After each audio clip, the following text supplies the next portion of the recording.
Welcome to this course, Exploring Privacy.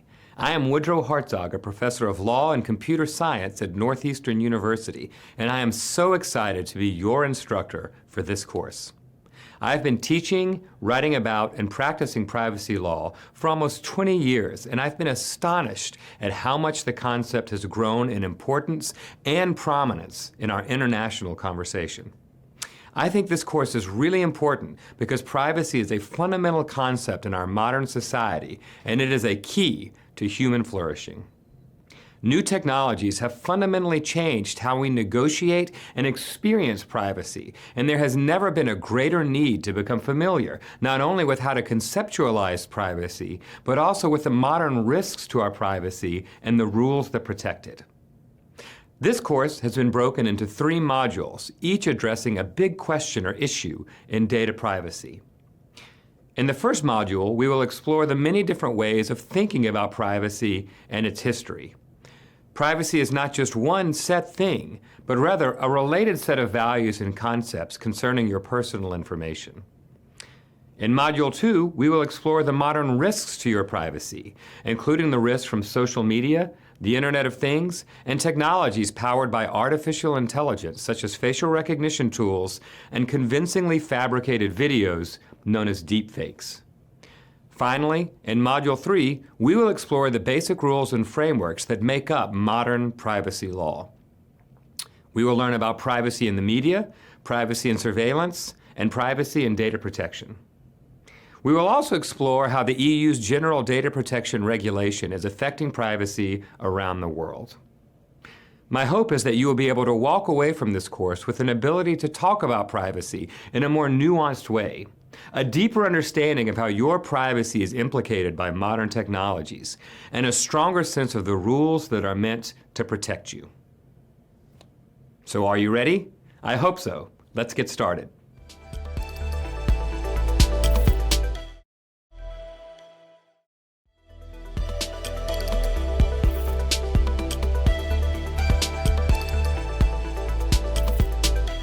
It can be thrilling, but also quite confusing and even a little scary to participate in our modern digital world.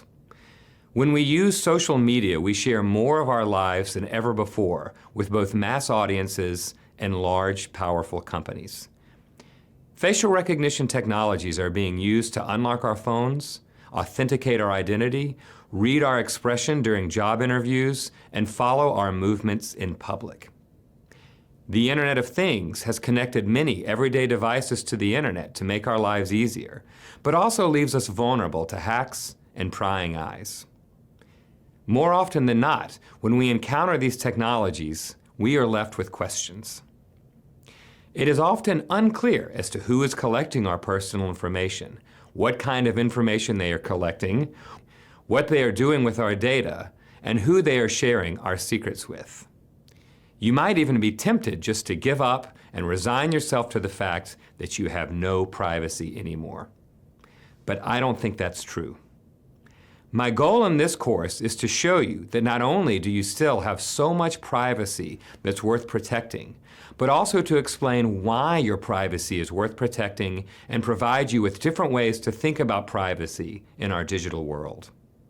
Our privacy matters because it gives us the space that we need to flourish as human beings. Privacy gives us the freedom to read, learn, and express ourselves without worrying about who might be watching. It gives us the ability to experiment, play, and fail without the mistakes of our past haunting us forever. It gives us the ability to place our trust in others so that we might shop, socialize, be intimate with each other, and form the social bonds that keep our communities strong, our democracy functioning, and our lives enriched. In short, without privacy, we cannot properly function as a society or as individuals. I'm Dr. Woodrow Hartzog, and I'm a professor of law and computer science at Northeastern University. I've worked as a litigator, an attorney for the federal government, and as a researcher for a privacy advocacy organization. For the past 10 years, I have been researching and teaching information privacy law. In the lessons ahead, we will explore different ways to think about your privacy, modern risks to your privacy, and the rules that protect your personal information. Let's get started.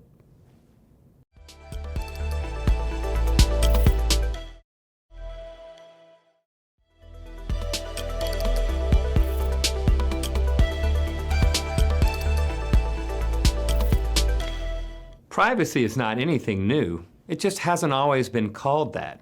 Today, our understanding of privacy has really been guided by the notions of both the right to be left alone and what we call the fair information practices. We'll talk about both of these right now in Lesson 2.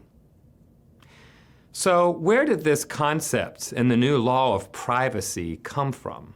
First, a little background is in order. While the public discussion surrounding privacy has become intense over the past decade, it's worth noting that people have been worried about how new technologies threaten their privacy for quite some time. In fact, it's amusing to go back and observe how many times journalists, scholars, and pundits have proclaimed the death of privacy based on new information and communication technologies like portable cameras, small microphones, the telephone, databases, and the internet. It's an evergreen prediction that demonstrates not only the real concern people have about invasive new technologies, but also how important it is to properly conceptualize privacy, not as a single thing that can be lost, like a wallet or car keys, but rather a diverse and powerful concept dealing with power and personal information that is capable of changing and accommodating multiple values, goals, and motivating all sorts of rules and frameworks. In fact, the concept of privacy has always been with us, though we haven't always called it by that name. Long before the advent of electronic communication, people were concerned about eavesdropping, intrusive searches into people's homes, blackmail, and intellectual freedom. America's founders often communicated in code and published under pseudonyms to protect their identity. Laws were created to protect against breaches of confidence, unreasonable government search and seizure, and wrongful publication of information held by governments such as census records.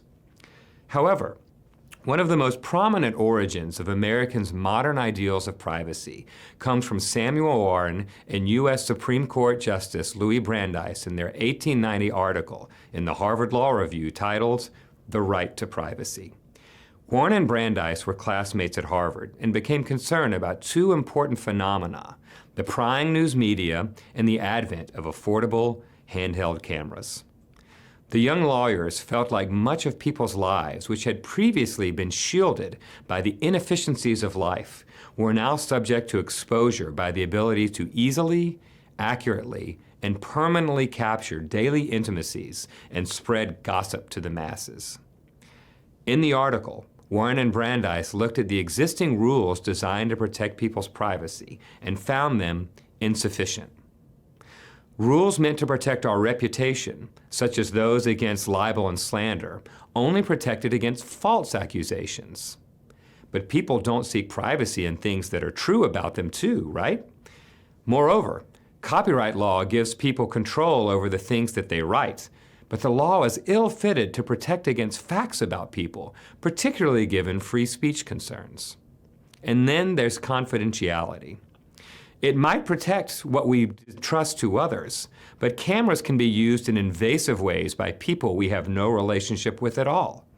The scholars argue that the answer was to create a right to be let alone in the United States under tort law, which is the law of civil wrongs. The idea of a right to privacy became wildly popular with judges, legislatures, and the general public, as you'll see in later lessons. Though we are still figuring out just what a right to be let alone entails. The next major revolution with respect to privacy came in response to the electronic database. In the late 60s, massive amounts of personal information was able to be stored cheaply and in a pristine, non-deteriorated state for the very first time. Recall of such data was quick and easy.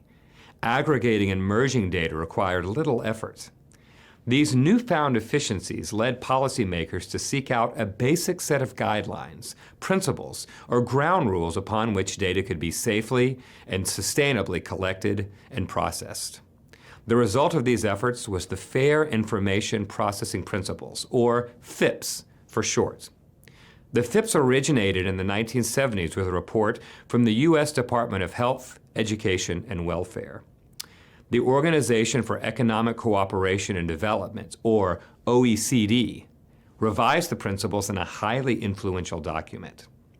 As originally conceived, the FIPS held that there must be no personal data record-keeping systems whose very existence is secret. There must be a way for an individual to find out what information about him is in a record and how it is used. There must be a way for an individual to prevent information about him obtained for one purpose for being used or made available for other purposes without his consent. There must be a way for an individual to connect or amend a record of identifiable information about him. Any organization creating, maintaining, using, or disseminating records of identifiable personal data must assure the reliability of the data for the identified use and must take reasonable precautions to prevent against misuse of the data.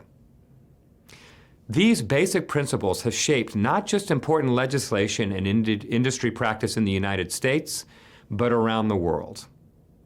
And that takes us up to the modern age, where lawmakers, judges, advocates, and industry are continuously exploring basic fair information principles and the right to be let alone to complex problems involving biometrics, artificial intelligence, and hyper-connected devices.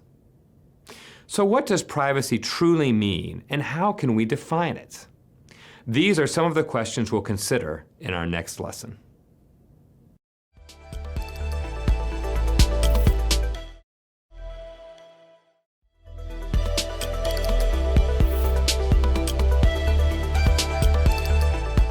Can you help me understand and help talk a little bit about why privacy is important? Well, first of all, what it is, and then and sort of how you understand it, and then maybe why it's important.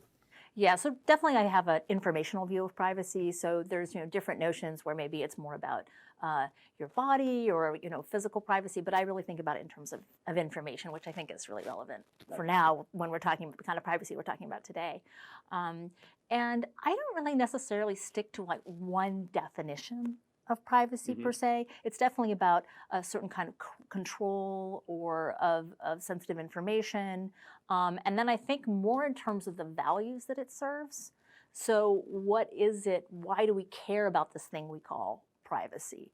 And then I think that actually helps you get a better understanding of what privacy actually is. Because when we're talking about privacy, we're not typically just talking about some kind of objective thing. We're talking about a value, something we care about, something that's important. And many philosophers will select like a single theory to say this explains what's valuable about privacy. So a consequentialist philosopher would say, well, why privacy is valuable is because it allows us to protect ourselves from harm. If other people have information about us, then they can use that against us. So you have things like, phishing attacks, or if someone gets your social security number, or identity theft. Or say an insurance company gets information about some kind of condition you have, and that ends up getting to your employer, and then you could be fired because of a condition or something like that. Right. So privacy protects us from certain kinds of harms when people can have certain kinds of power over us because they know sensitive information about us. So some theorists say that's why privacy is valuable. Privacy protects us from bad things happening to us. Yeah, based on the information people can have about us, where that's some kind of sensitive, personal kind of information. So how I think of information ethics, sort of when I was first started thinking about these things, most people are talking about computer ethics. But coming out of this sort of librarianship perspective, where I was teaching mostly librarians, I was really thinking about it in terms of information. So it's, for me, the way I look at things, it's about the abilities to share information, to express ideas. It's really about communication. And also about being able to get knowledge and gather information. So I really think of it in terms of information rather than computers. And then I think about the ways that technology affects that. So the kinds of issues that I see it covering are things like privacy, which is definitely informational, access to information, freedom of speech, intellectual property. You're going to see how I was influenced by that library code of ethics, it really right? was. Yeah. So those are the kinds of issues that I really focus on, rather than things that are more kind of purely technological, like some of my colleagues do stuff on self-driving cars and that kind of thing. So I'm really focused on information. So privacy is like directly in my bailiwick. So one of the things that I want to particularly talk about the sort of relational aspect of privacy. And you talked about the fact that people need to be able to play sort of different roles to your boss, to your spouse. Is it possible? Isn't that, at least some critics have said, that that's being sort of disingenuous, right? Are you being fake to one person and real to someone else? And is privacy about being fake to people? Is that how we should understand it, or is there something more complex sort of going on there? Yeah. Well, first I'd say there's a difference between not revealing information and lying. Okay. So the fact that I don't reveal certain kinds of information, sometimes that's appropriate. Right? So sometimes there's sort of an obligation to be private. So it's inappropriate for me to reveal certain kinds of personal information to my students. Like, they're not in that kind of relationship to me. So it's not that I'm deceiving them by not telling them all my stuff in my personal life, right? So it's really more of a matter of, kind of what's appropriate to share with certain people and not appropriate to share with other people. I mean, there is this other kind of worry in the same region, which is, well, you see this thing about social scrutiny, that will make people not as willing to kind of express themselves. So that's why we need, privacy, this private sphere where people are watching you and observing you.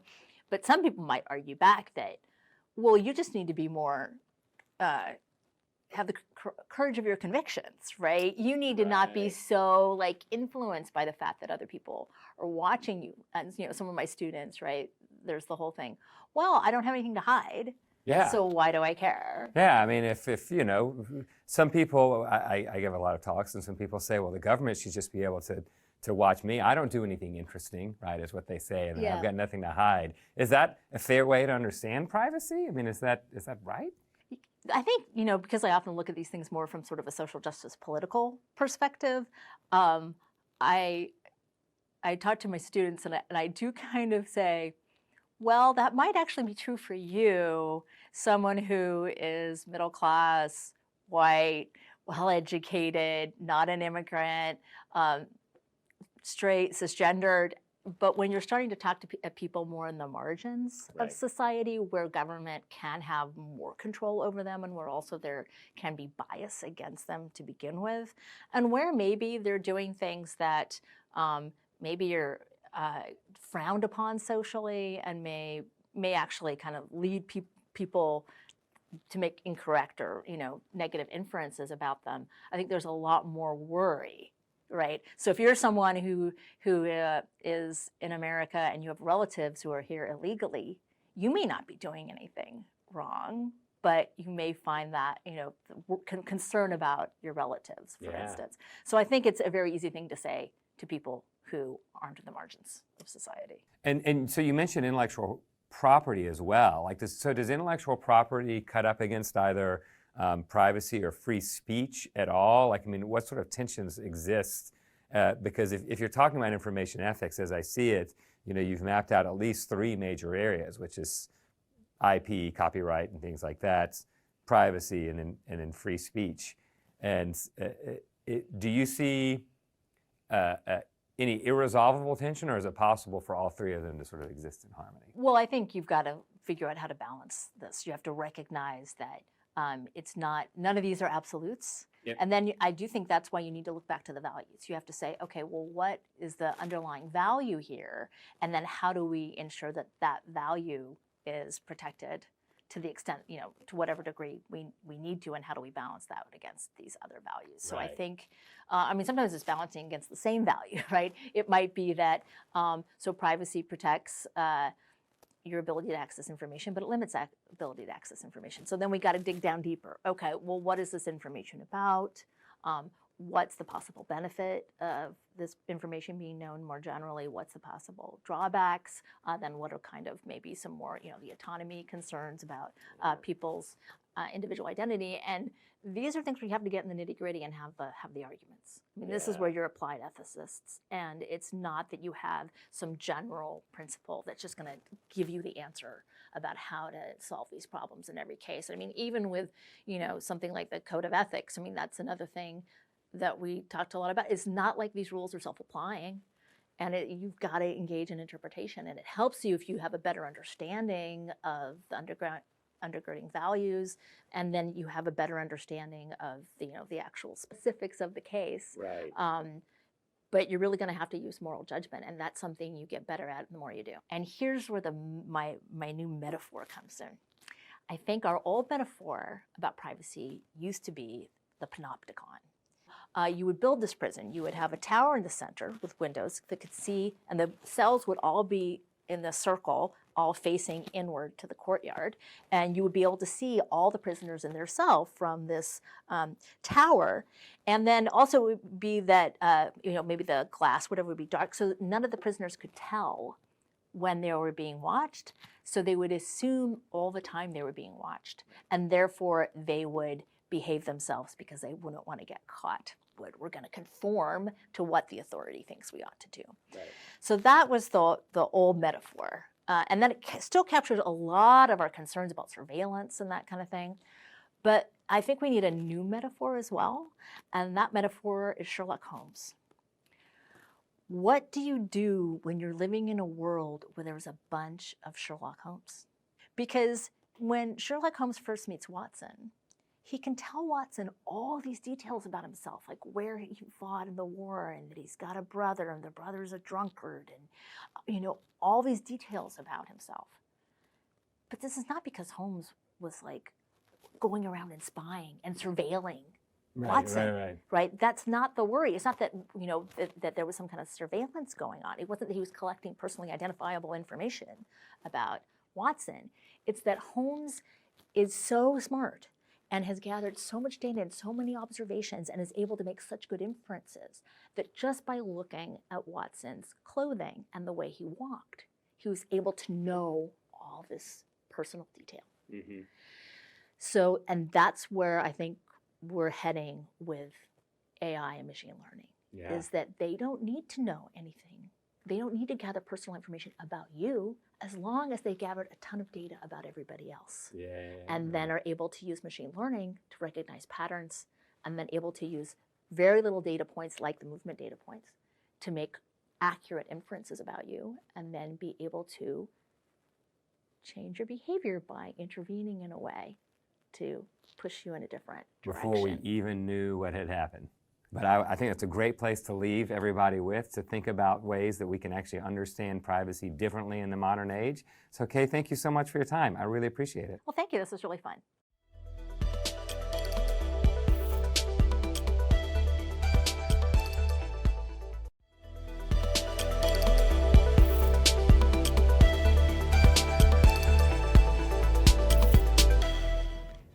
Believe it or not, privacy has no widely accepted and recognized definition. What's interesting is when we talk about privacy, the definition is either too broad or too narrow. So let's think about the meaning of privacy and see if we can come up with some sort of cohesive meaning here in Lesson 3. Daniel Solove, professor of law at George Washington University Law School, and others have argued that there are a number of different possible definitions of privacy. Here are just a few. Privacy is secrecy. Privacy is intimacy. Privacy is limited access to the self. And privacy is following the fair information practices. All of these definitions are correct in some measure, but all of these are also wrong to an extent, or at least they can be seen as either over-inclusive and vague or under-inclusive and too specific. For example, consider the idea that privacy is about secrecy, that is, concealing certain facts about yourself. This might be our most intuitive notion of privacy, as it protects the things we intentionally shield from exposure. Does this mean that everything we share with other people is not private? What about the books we check out at the library or health issues that we share with a group of friends? Can groups have privacy? Now consider privacy as intimacy. We naturally value the ability to be intimate with others, free from prying eyes. But does this mean that only intimate information is private? What about your credit card or social security numbers? Even boring, non-intimate information can be leveraged against us or used for phishing attempts, hacks, and identity fraud. Or else, it can be used to manipulate or target us in harmful ways. What about privacy as limited access to the self? This is similar to the right to be let alone. But what constitutes access or being left alone? Does that mean it's always a privacy violation for someone to use my name or take a picture of me? Does that mean if someone bumps into me in the elevator, they have violated my right to be let alone? This test doesn't provide much guidance at all for people looking to get a clear sense of when our privacy is jeopardized. Finally, there's the application and enforcement of the Fair Information Practices. Thinking of privacy as following the FIPS can be useful because it broadly applies to the many different ways that companies collect and process our data. But not all privacy issues are covered by this definition. Unfortunately, the FIPS provide little guidance as to how far companies can go in manipulating us by either attempting to obtain our personal data or worse, using it without our consent.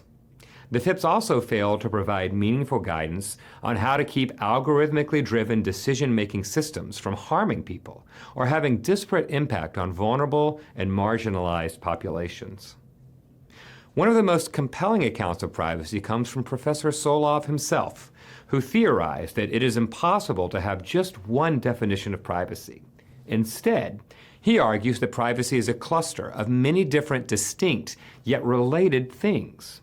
Professor Solov believes that the best approach to understanding privacy is to shift focus away from the vague term privacy and move toward the specific activities that create privacy problems. Specifically, he proposes that there are 4 kinds of activities that pose privacy problems: information collection, information processing, information dissemination, and invasions. Each group contains a variety of activities that can create privacy problems. Thinking about privacy as a series of concerns about personal information that share a family of resemblances can help us be more specific about the kind of problems people encounter and which one to worry about. Presumably, this will help policymakers and industry leaders craft more honed and effective solutions. Here's a question. Have you ever thought about your right to be obscure, to be private, or to be alone? I think that many of your favorite celebrities think about this all the time. This privacy of obscurity is one of the topics that we'll cover in our next lesson.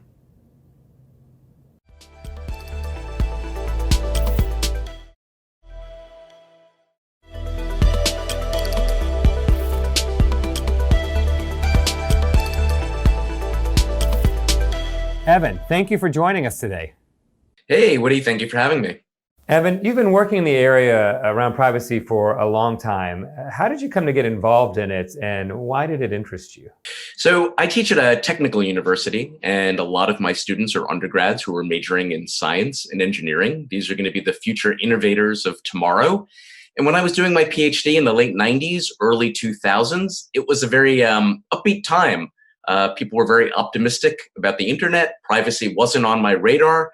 But once I started teaching, things began to change quickly. And I realized that the space that we had promised in cyberspace wasn't the space that was actually materializing. And it was really important for my students who were going to be making the code that determines the future to be sensitive to this stuff. So that's really what drew me in. How would you define privacy, and how do you think of it? Yeah, see, this is one of those great things where it's helpful to be a philosopher. They sometimes say that philosophers focus a bit too much on what words mean and what concepts are. But that's the thing about privacy. It's incredibly complicated. And when people have tried to have a clear definition, it's often worked in some cases and it hasn't covered others. So I tend to follow Dan Solov's model, and I tend to think of privacy as something that encompasses a whole variety of goods, things that are good for us. And it makes sense in different kinds of contexts. So let me be clear. So for example, I usually start off with this idea that if you're going to think about who we are, you need to think of us as human beings. We're not widgets, we're not chairs, we're not computers. And to be a human being, there are very distinctive things about us. We have beliefs and desires, we have goals, there are things we want to accomplish in the world. We want to connect with others, we want to get things done. And I tend to think of privacy along the array of goods that help us flourish as human beings. So for example, if I want to grow as a human being, if I want to learn new things, if I want to expand my horizons, if I don't want to become boring and repetitive, I've got to try out new ideas. I've got to see how they fit, and I got to feel comfortable doing that. I would associate that form of intellectual development as itself one of the goods that privacy provides. But I'm also somebody who exists in the world. I have friends. I have family. There are people I want to feel close and intimate with. These are people that I want to share special kinds of information with. I want to share certain information with my daughter and my wife that I don't want to share with the world. I want to come to my students and appear energetic and appear affirmative, but not necessarily reveal all of myself while still having a bond. I tend to think of that level of intimacy as something that privacy protects. But I'm also a citizen in the world. I have political beliefs. There are times where I want to be politically expressive and I want to make sure my voice can be heard without the government impeding or scaring me away. I tend to think of privacy in those terms too, but also in terms of other things like when I'm at home and I'm trying to work and I'm in the zone and I'm having a real concentrated flow state and my daughter comes in to interrupt me to ask a question, that loss of concentration, I actually think about in terms of privacy too. Privacy can sometimes be the ability to concentrate and focus without having unwanted intrusion. So I could go on, but the point for me is if we try to define privacy in a very simplistic way, we're going to miss a lot of the practical and useful and important ways that privacy is essential to not only our daily lives, but to helping us become the best versions of ourselves that we can become. Yeah, that reminds me a little bit about the book, the excellent book that you've written with Brett Frischman, Re-engineering Humanity. Does this touch upon the themes that you've written about in the book? And could you talk a little bit about what the book is about? Sure. It sounds like a very big project to talk about re-engineering humanity. That makes people think of cyborg implants and bioengineering and biohacking. No doubt those are different ways that we can fundamentally reshape what it is to be a human being. But on a more basic level, here's how I like to think about it. Who we are depends on the environments that we're living in. I mean, I think it's a very basic thing. Where you live is going to influence how you work, how you think, how you play, how you express yourself, how you cultivate your individuality, the kinds of connections that you make with others, the kinds of work that you're able to do.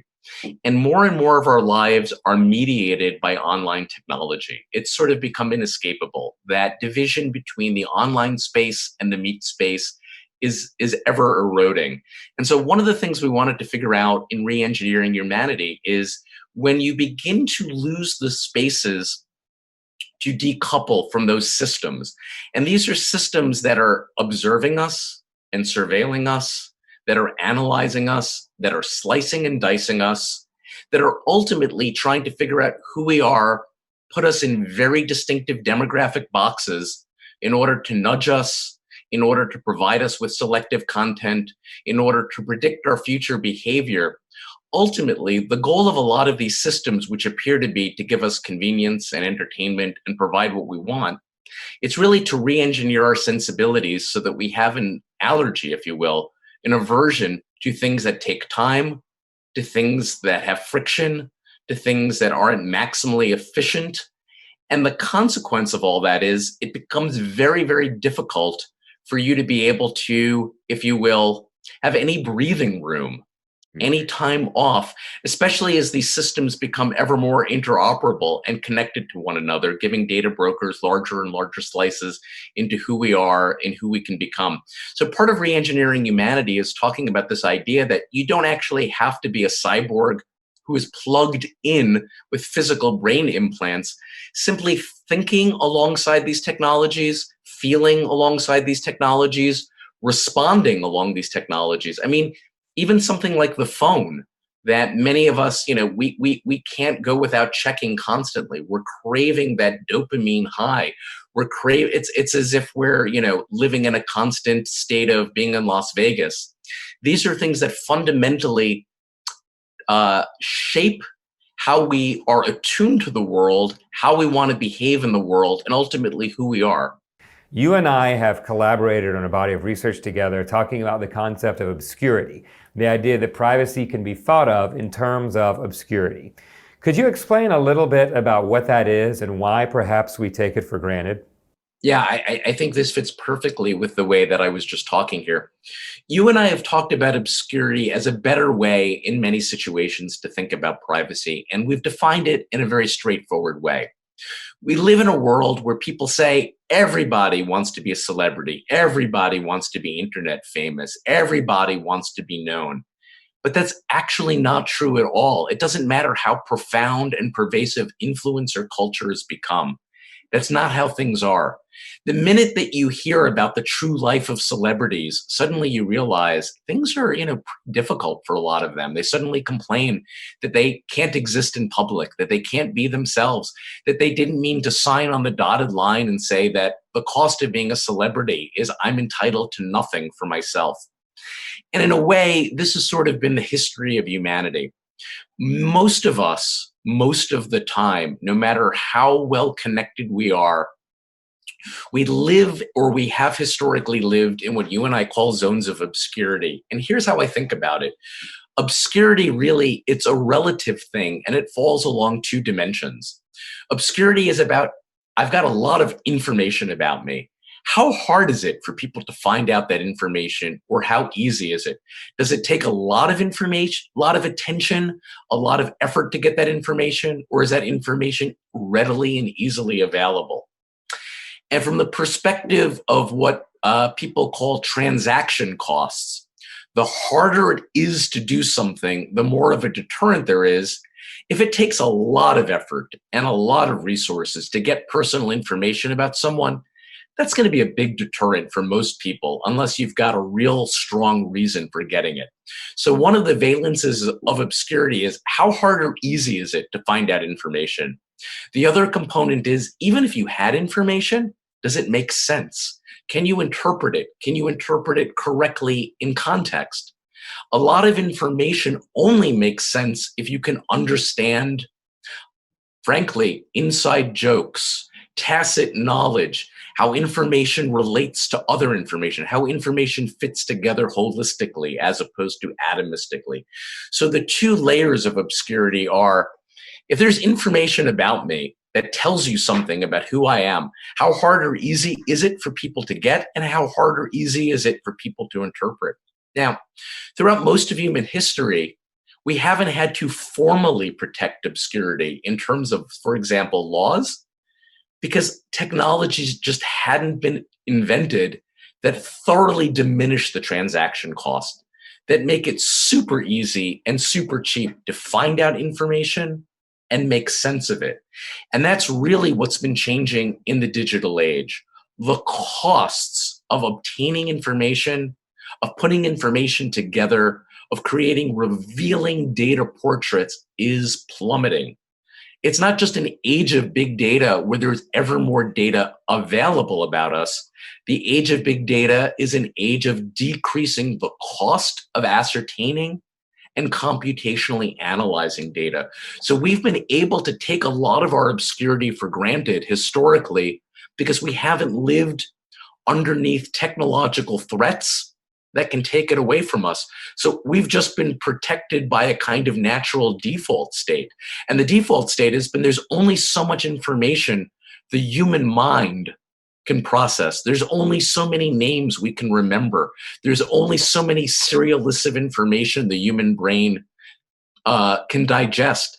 In fact, that's what makes computers really good. They're really good at all of the things we're not naturally good at, like storing massive lists of information and retrieving massive lists. Well said, and I think that's a good place to end. Unfortunately, we're out of time for our conversation, but Evan, I really do want to thank you for joining us. Thanks for the conversation and the bits of wisdom. Yeah, thank you so much for having me, Woody.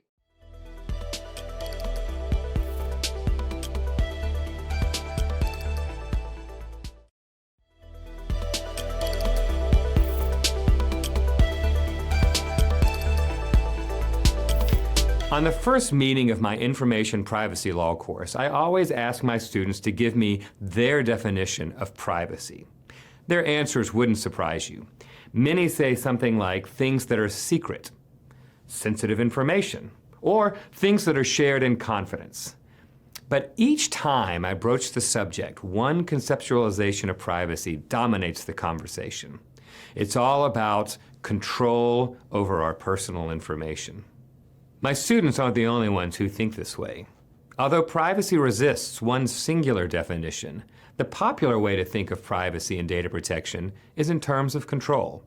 Privacy scholar Alan Weston wrote in his seminal text, Privacy and Freedom, that privacy is the claim of individuals, groups, or institutions to determine for themselves when, how, and to what extent information about them is communicated to others. Many adopt this view. Mark Zuckerberg once testified on behalf of Facebook that we believe strongly in providing meaningful privacy protections in people. This is why we work hard to build controls that make it easier for people to control their information on Facebook. Bill Gates of Microsoft wrote that users should be in control of how their data is used. It appears that the entire tech industry has reached a consensus that privacy is, in fact, all about control. Many scholars agree. Even professional organizations and privacy advocates embrace the concept of control. But it's not just scholars, industry, and privacy advocates. Lawmakers, regulators, and judges seem to have more or less settled on the notion that the key to privacy generally, and data protection specifically, is control over personal information. Privacy as control has its limits, though. First, the control we are promised by tech companies is largely an illusion. That's because the control we are given online is mediated, engineered to produce particular results. When it comes to control, design is everything. The realities of technology at scale mean that the services we use must necessarily be built in a way that constrains our choice. To obtain our permissions, we are given boxes to check, buttons to press, switches to activate and deactivate, and other settings to fiddle with. Imagine a world where every user could dictate their own terms in an open text box rather than the boilerplate terms that we often see. Companies would never get off the ground. Second, the control we are given is overwhelming. Control over personal information is always attractive in isolation. Who wouldn't want more power over the things that affect our lives? But with this power often comes a practical obligation. If you do not exercise that control, you are at risk. Companies can take your inaction as acquiescence, as tacit consent. While you might remember to adjust your privacy settings on Facebook, what about your Instagram, your Twitter? What about Google, Amazon, Netflix, Snapchat, Siri, Cortana, Fitbit, Candy Crush, your smart TV? What about your robot vacuum cleaner, your Wi-Fi in the car, and your child's Hello Barbie? Did you know that some mobile apps request over 200 permissions? The average is about 5. The truth is, if we were given our wish for complete control over our privacy, we'd become overwhelmed and we'd never get anything done. Finally, control is a myopic way to think about privacy. Notions of individual control don't fit well with privacy as a collective value. Just because one person's individual choice might be best for them doesn't mean that the collective wisdom of billions of individual choices will produce the most practical outcome for our collective societal good. When privacy is thought about in an individualistic transactional term, people's sense of privacy is often negotiated away or compared with things that other people value. My own theory of privacy is that it's a function of how power is allocated and used in accordance with at least 3 interrelated values: trust, obscurity, and autonomy. Trust is the act of making oneself vulnerable to others.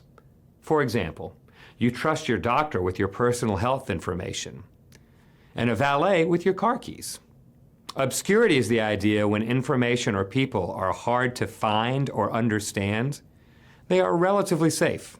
For example, you are obscure when you gossip in a restaurant about your coworkers or shop for items in a drugstore. Autonomy can be thought of as freedom from external interference. These 3 values are intertwined.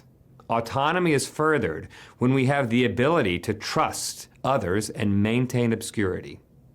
Also, trust and obscurity are complementary values, where trust protects our information within relationships and obscurity protects us when there is no one to trust.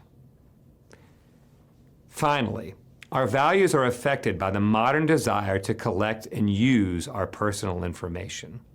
The pursuit of our data often imposes externalities on people and society, such as environmental harm, attention theft, and the degradation of social interaction. This is a problem because we are only just beginning to see the human and societal costs of the massive scale of data processing and platform dominance. In addition to companies' hunger for personal information, they can affect our attention spans and how we spend our time, how we become educated and informed citizens, and how we relate to each other. Phenomena like fake news, deepfakes, non-consensual pornography and harassment, sharenting, addiction by design, and lives spent staring bleakly into our phones are at least partial byproducts of the human data industrial complex.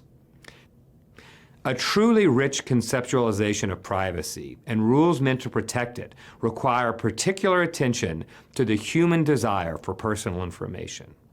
Not just because it's personal to us, but because the incentive for others to exploit our data creeps into nearly every aspect of our technologically mediated lives. In Module 2, we will identify and explore some of the digital privacy risks we often see in our daily lives, including those pertaining to social media, the Internet of Things, facial recognition, and deepfakes.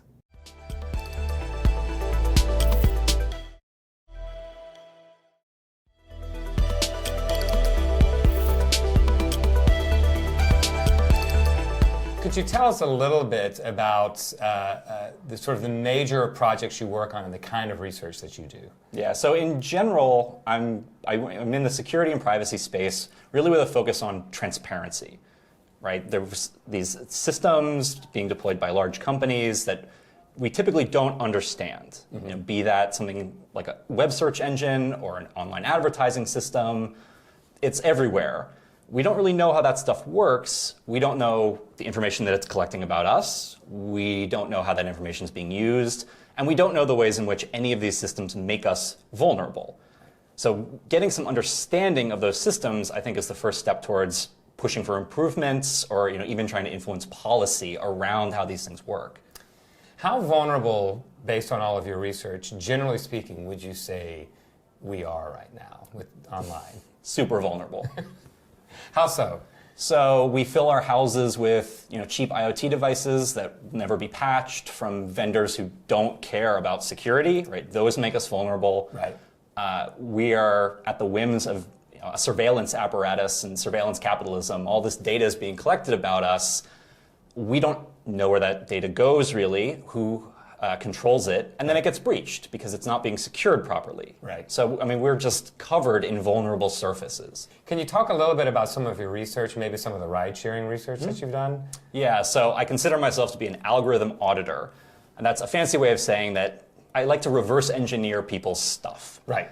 Reverse engineer means what? So to try to figure out how it works without actually having access to the internals. Right. I don't have somebody's source code, I don't have their private data. I'm just an external observer, kind of poking and prodding at their system to try and infer what is it doing. So we did a lot of work on ride-sharing systems. Right. So So this was motivated by a desire to understand how surge pricing worked on Uber.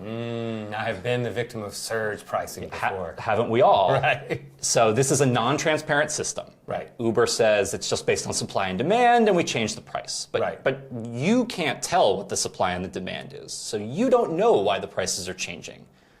So there were accusations that this was just gouging. You know, it's Uber, so people don't really trust them for good reason. So we were curious how this thing worked. Right. So, you know, we made a couple dozen Uber accounts. We spoofed the GPS coordinates. So we logged them in and we said, we're all over Boston in a grid. Okay. Right. And that let us observe all the surge prices all over the city. Right. But the other thing that you can see in the app is the cars that are available around you. So by blanketing the city, we can then see these are all the cars that are available. And when those cars disappear, that means they got booked. So this gives us an idea of both the supply, these are the cars around, right, and the demand, because cars are disappearing. So we can look at that and say, does this actually match the extant surge prices? Does it make sense from a supply and demand perspective? Right. So it turned out that it did actually. It doesn't look like, at least at the time, that Uber was gouging anyone.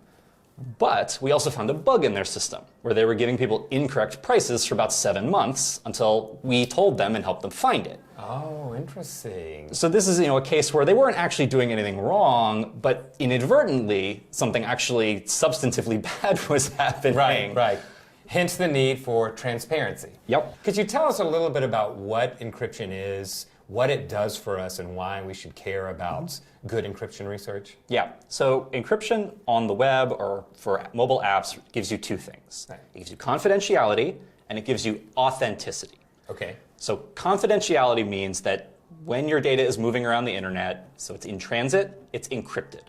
So if someone were to observe it, like, I don't know, the NSA, right, they can't read it. Right. Only you and the intended recipient can read it. Right. Right, that's confidentiality.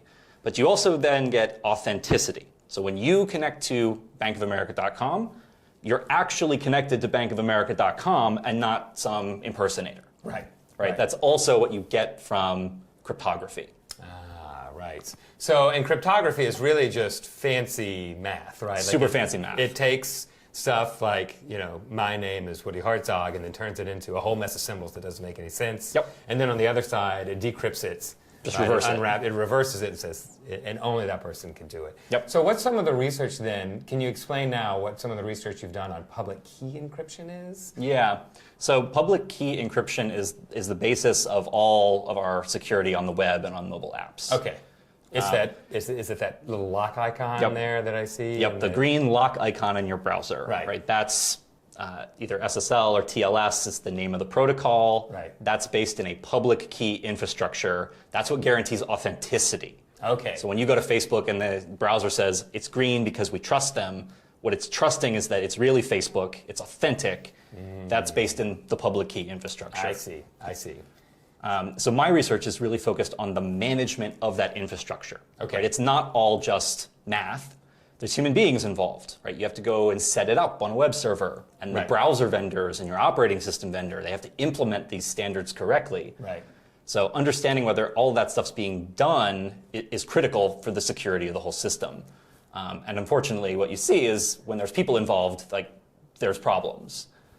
As often happens. So what are the kind of things that can happen with mismanaged public key with PKI? So, for example, if there is a large-scale vulnerability on web servers, as happened several years ago with something called Heartbleed. I remember. When that happened, website administrators were supposed to do three things. Right? Patch the vulnerable software, get a new public key, because the Right. old one could have been stolen, Right. and then revoke the one that was potentially stolen. Okay. So revocation is just a public announcement that says, don't trust that anymore, Right. it might have been stolen. Sort of like your credit card number, when it gets compromised, everyone's like, we're not going to take that card number anymore because it's been compromised. Right. Okay. So we can observe, did people do this? Right. And it's sort of a mixed bag. Right? Patching was done very quickly, almost uniformly, but it's also automated. Right? Your operating system updates itself all the time. Right. Getting a new certificate. A fair number of people did that. Not enough, but many. But then revocation, that's the tricky one. Most people didn't do this. It's not a well understood practice. And then it leads to this chicken and egg problem where administrators don't do a really good job of doing revocation, so browser vendors don't really take it seriously and check to see if things have been revoked. So there's sort of failings on both sides. And then it gets like a vicious cycle where it's like, well, why should I go through all this effort to check and see if the administrators aren't going to do it? And then the administrators will go, well, why should I bother doing it if the browser's not going to check and see? Exactly. Okay, so how do we solve that problem? Well, so we're working with Mozilla, the people who make Firefox. We developed a new system that really sort of solves this at a very fundamental level. And they're just rolling this out now in Firefox. So Firefox users now have like comprehensive protection against revocation. Oh. It's actually, it's built into the browser. You just know about all revocations all the time because we developed a way to compress it in such a way that there's no overhead and you're just having all data all the time. Excellent. What are things that people should think about when interacting online, and maybe even do, but what's the advice that you would give to people that do care about privacy generally but aren't sure sort of where to start and what to look for and what to read and what to do? So the most basic and essential thing is getting a good ad blocker in your browser. Okay. So I recommend uBlock Origin. Yep. Install that and enable all the filter lists. Okay. Unfortunately, that doesn't help you on your mobile phone. If you use Firefox on your mobile phone, it does support extensions, so you can have an ad blocker. Right. But that doesn't help you in apps. Right, which are self-contained. Yep. If you are willing to pay the price, you can get a VPN, which does help privacy. What's a VPN? So this is a virtual private network. Okay. So this is something that tunnels your traffic to a computer somewhere else. Right. So it doesn't look like I'm sitting in Boston. It looks like I'm in Michigan or California. Sure. Right. And other people will also be tunneling their traffic through there. So we all get kind of mixed together. Ah, I gotcha. So VPNs are good. They're not free, so there's an accessibility problem there. But you have to be careful with VPNs because there's plenty of people who sell shady VPNs that actually will harvest the data and sell it or inject ads into your websites. Literally the opposite of what you want. Exactly the opposite. Okay. And what else in terms of sort of general awareness would you advise? I mean, I think the most important thing right now is actually to get involved politically. Okay. It seems like we're at a ripe moment in this country for federal privacy law. Yep. But we've seen proposals on both sides, ones that are pretty good, in my opinion, and ones that are really terrible. Yeah. So agitating for strong privacy law that perhaps gives a private right of action when people abuse your data, and go beyond the kind of basic control metaphor of like, oh, we'll let you see what we have and you can do whatever. Like, right. That's not enough. That's not going to help us anymore. Maybe we can get a really strong law. I completely agree. Fingers crossed. Fingers crossed. That is a great point to end. Thank you, Christo, so much for joining us. I really appreciate it, and I remain optimistic for the future.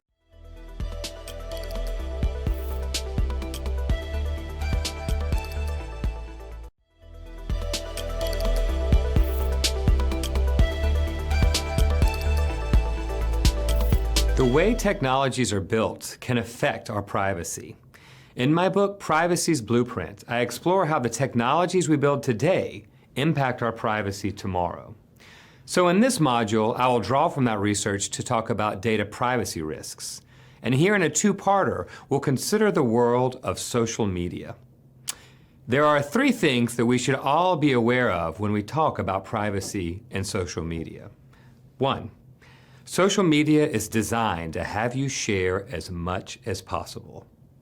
2, both social media companies and other users risk your privacy. And 3, it is very hard to protect yourself against the risks of social media.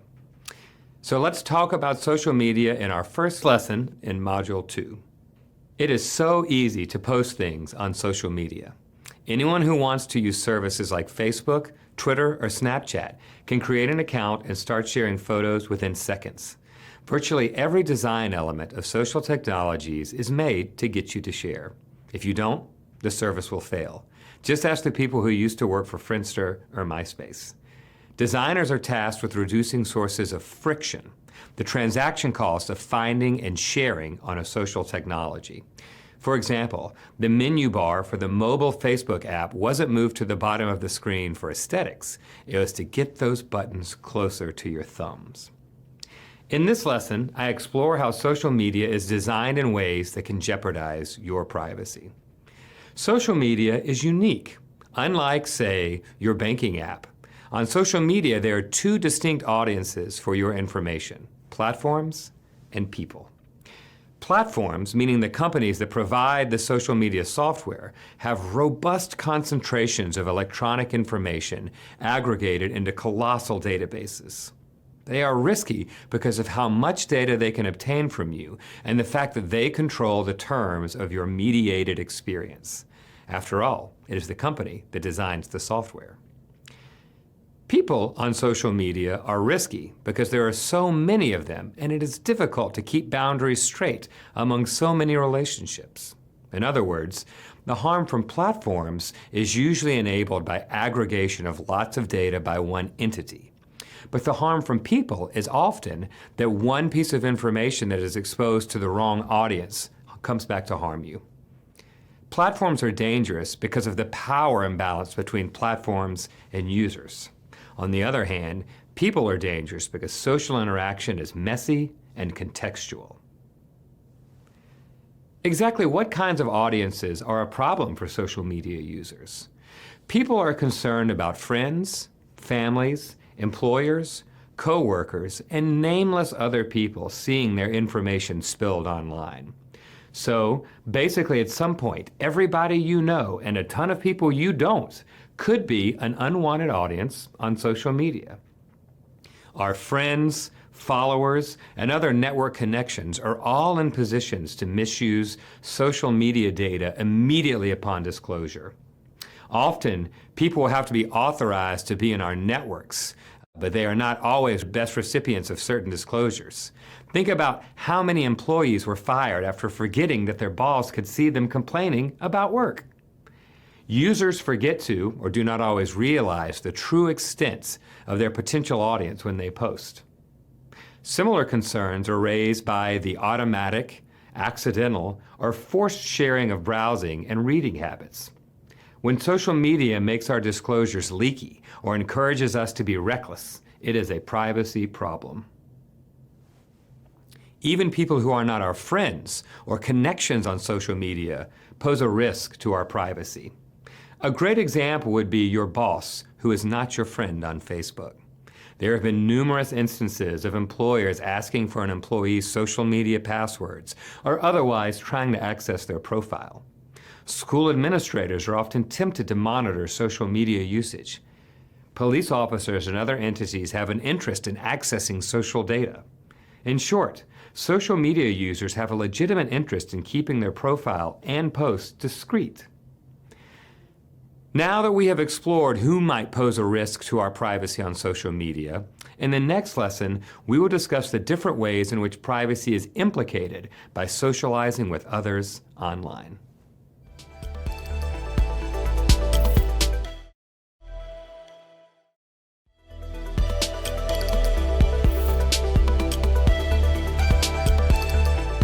Alan, thank you for joining us today. I really appreciate it.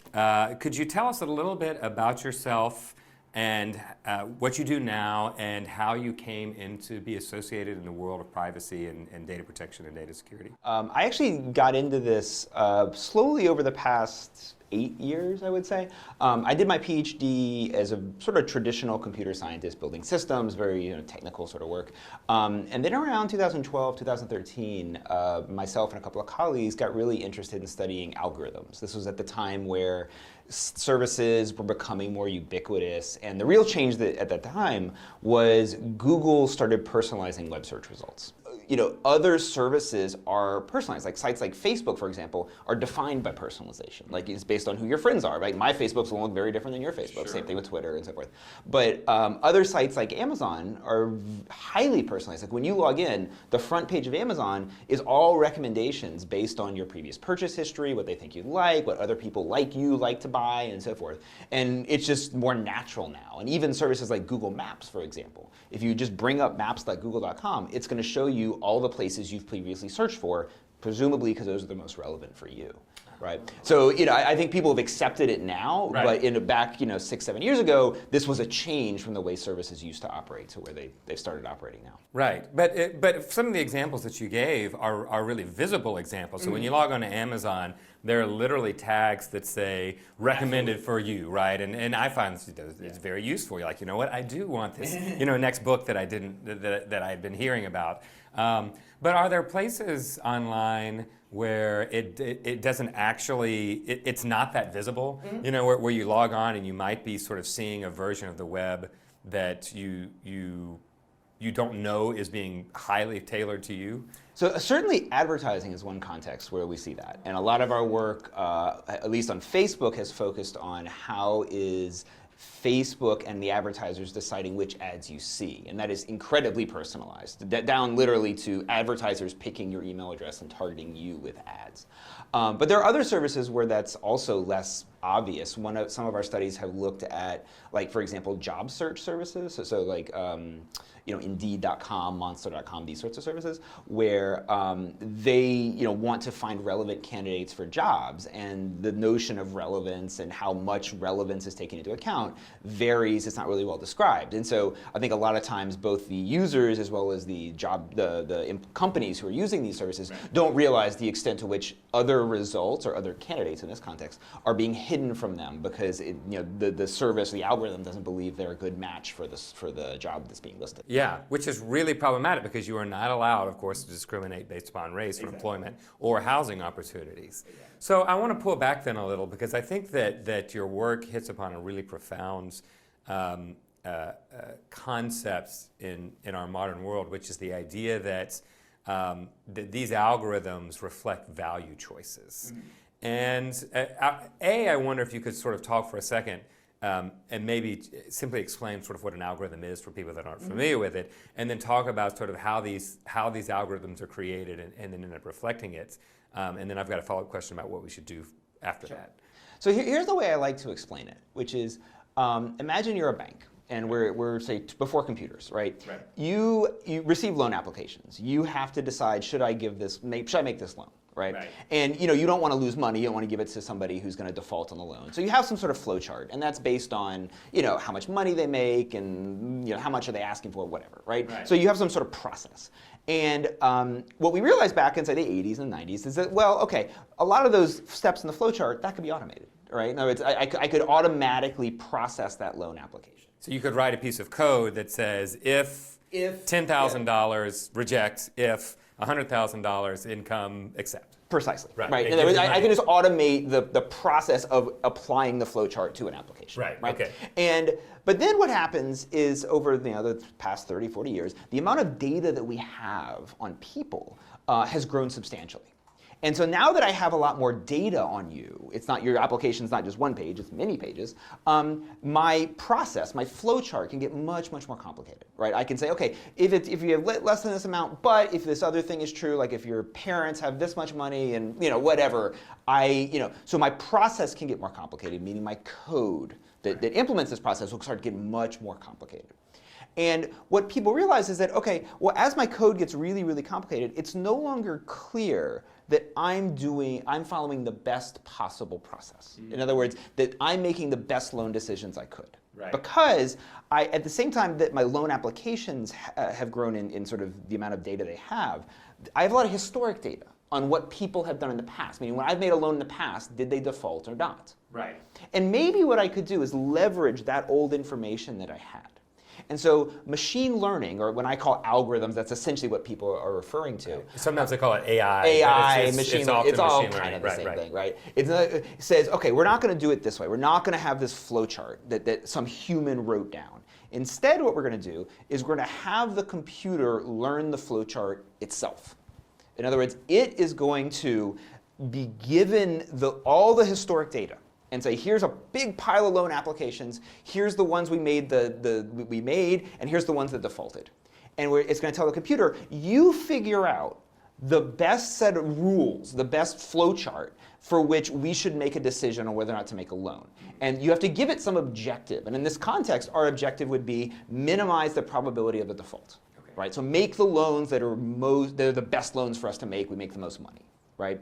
And if you have enough data, that's what machine learning does, is it takes in all this old data, it's called training data, and it learns what's the best series of steps to go through to be able to decide, yes, that we should make that loan, or no, we shouldn't make that loan. Right. Right? And so that's machine learning, right? And there's a lot of technical details on how you make this work, but that's ultimately what it is. Like, in other words, the computer is learning the rules itself. Right. Okay?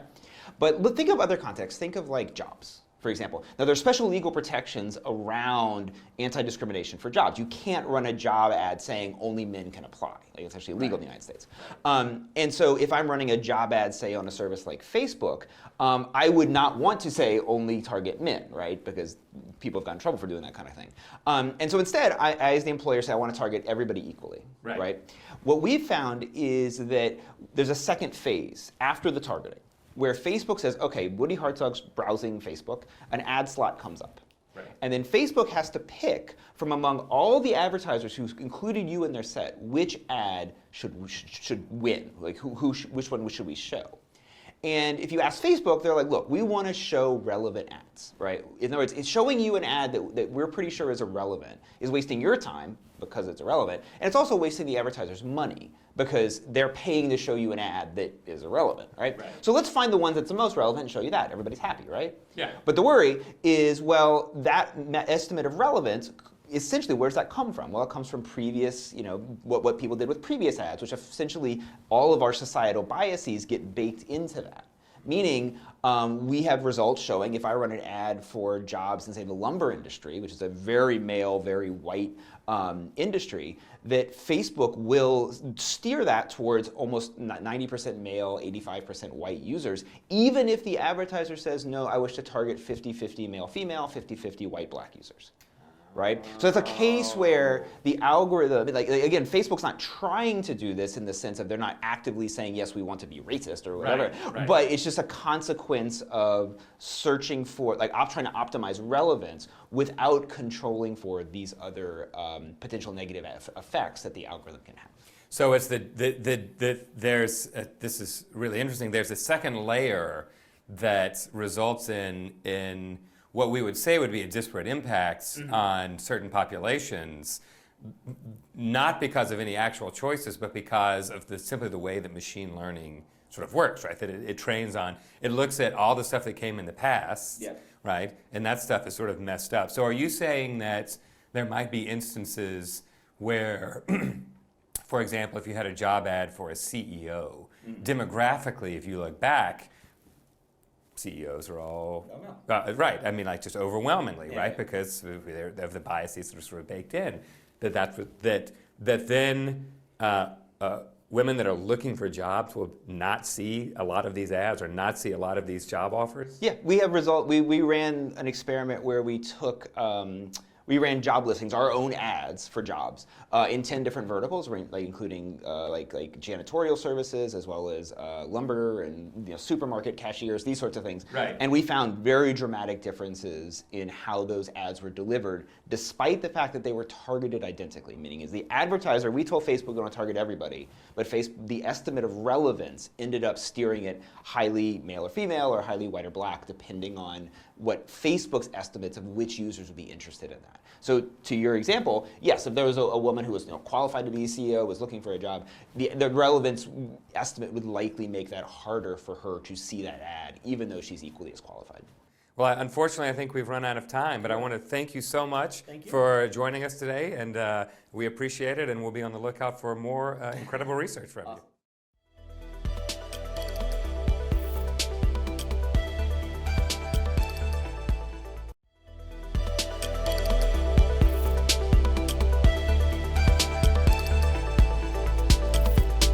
Social media can feel risky. When you engage with it, you might feel it generally presents privacy issues. There are actually at least 5 major threats that we need to think about. 1. Manufactured disclosures. 2. Extracting consent. 3. Overexposure. 4. Faithless friends. And 5. Online harassment. So let's have a look at these social media threats here in Lesson 2. First, let's discuss manufactured disclosures. As we mentioned above, the only way social media can actually stay in business is if its users share and continue to share personal information. And with every disclosure, we reveal just a little more about ourselves.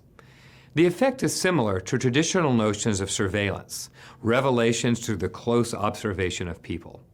But this modern surveillance has less to do with watching people to learn something and more about getting them to tell you something on their own. For example, in early 2016, Facebook introduced a series of new ways to interact with someone else's post. We used to like people on Facebook. Now users can react with love, haha, wow, sad, and angry. Facebook made this change partly in response to user demand.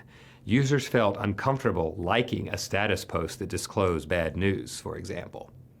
But design features like this are also a way for Facebook and other social media companies to coax even more nuance and granularity out of what we share and how we interact with each other. This data can be used to make what you see ever more personal and responsive to your desires, that you never get bored. Bored people switch to different apps or log off altogether. Interested people keep producing data, which in turn can be used to keep you interested. Now let's turn to the phenomenon of extracting consent. Think about that little I agree button or checkbox that every single social media user clicks as part of the registration and setup process. We agree to lots of privacy invasive practices in the dense, unreadable boilerplate called terms of use. We also routinely agree to specific kinds of data collection by clicking agree when apps ask for access to our phone's camera, our location, and our address book. And if that decision ever comes back to haunt us, we can't complain because we agreed, right? Many of us feel some sort of injustice is being done when these boilerplate agreements are foisted upon us. People are made to feel as though they are giving up a host of rights, even though it's doubtful that dense, lawyer-speak boilerplate agreements can ever support meaningful consent for all of us. We can feel so overwhelmed by the thousands of requests for access, permission, and consent to use our data that we just say yes because we are so worn down. Other times, design tricks can lead us to click I agree before we even realize what we are doing.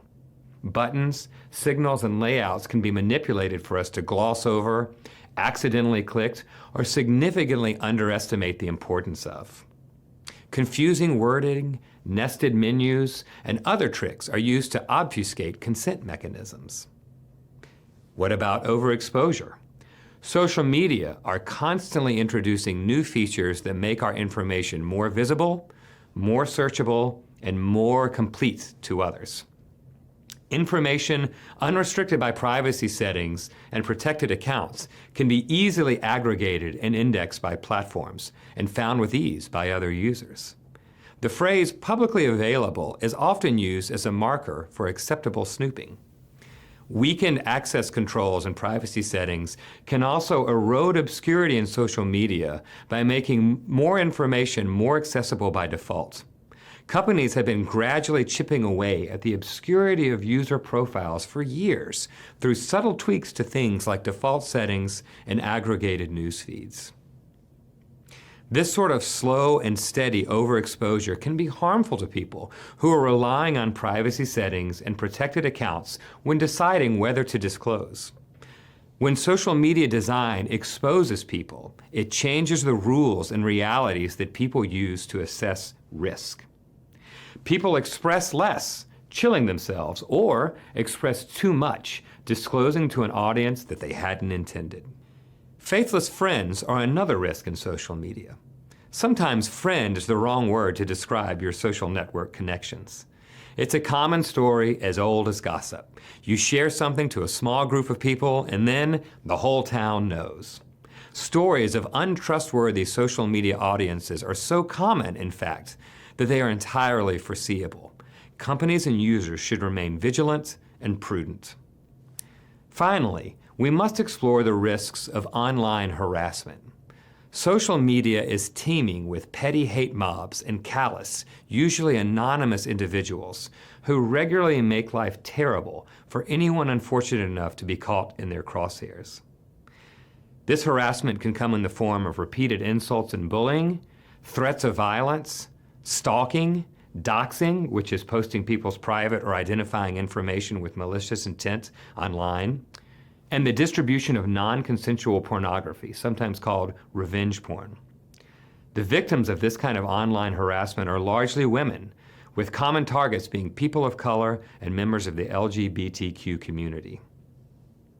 All right, now that we know about some of the major risks to our privacy posed by social media, if you're interested in learning more, I explore these phenomena in my book titled Privacy's Blueprint. Here's a question. I'm sure that many of you have devices that are networked. I have my iPhone, iPad, and laptop all synced. The crazy thing is that when I get a call, all three of them ring. Now, what about networking all of your things at home? Your TV, home security, fridge, coffee maker, all synchronized. What do you think that would be like for your privacy or for the security of your data? Well, that's what we'll talk about next.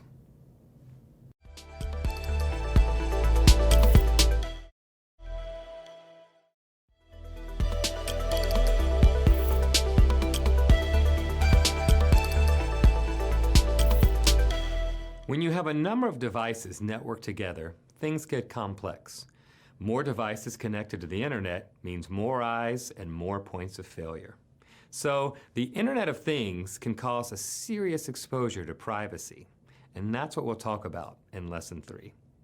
If you've ever wondered what it would be like to plug your delicates into the digital grid, I've got some good news for you. Vibrundis are here, and they are exactly what they sound like.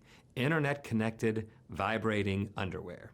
The website for this tech states, using vibrations from our special undies power pack, Vibrundis monitors Twitter for brand mentions and shoutouts, giving you a very special feeling each time one hits. When you can't look at your phone, there's a better way to feel the buzz of your social activity. So now, not even your underwear is safe from the digital revolution. This is just one of the many surprising things we are seeing in the flourishing movements called the Internet of Things, or IoT for short. Cars, clothing, fitness monitors, pacemakers, refrigerators, you name it. Essentially all of the things in your day-to-day life is a target for internet conversion. A chip-centric mentality has taken over, guided by the idea that internet connectivity makes good objects great. With this upgrade mentality, there is a rush to connect everything. Meanwhile, we have not fully appreciated the significance of companies transforming from makers to service providers. Objects are not necessarily made better just by being connected to the internet. Often, the internet can make objects worse and users worse off. The Internet of Things is famously buggy because it relies upon hardware and software. More moving parts creates risk for malfunction.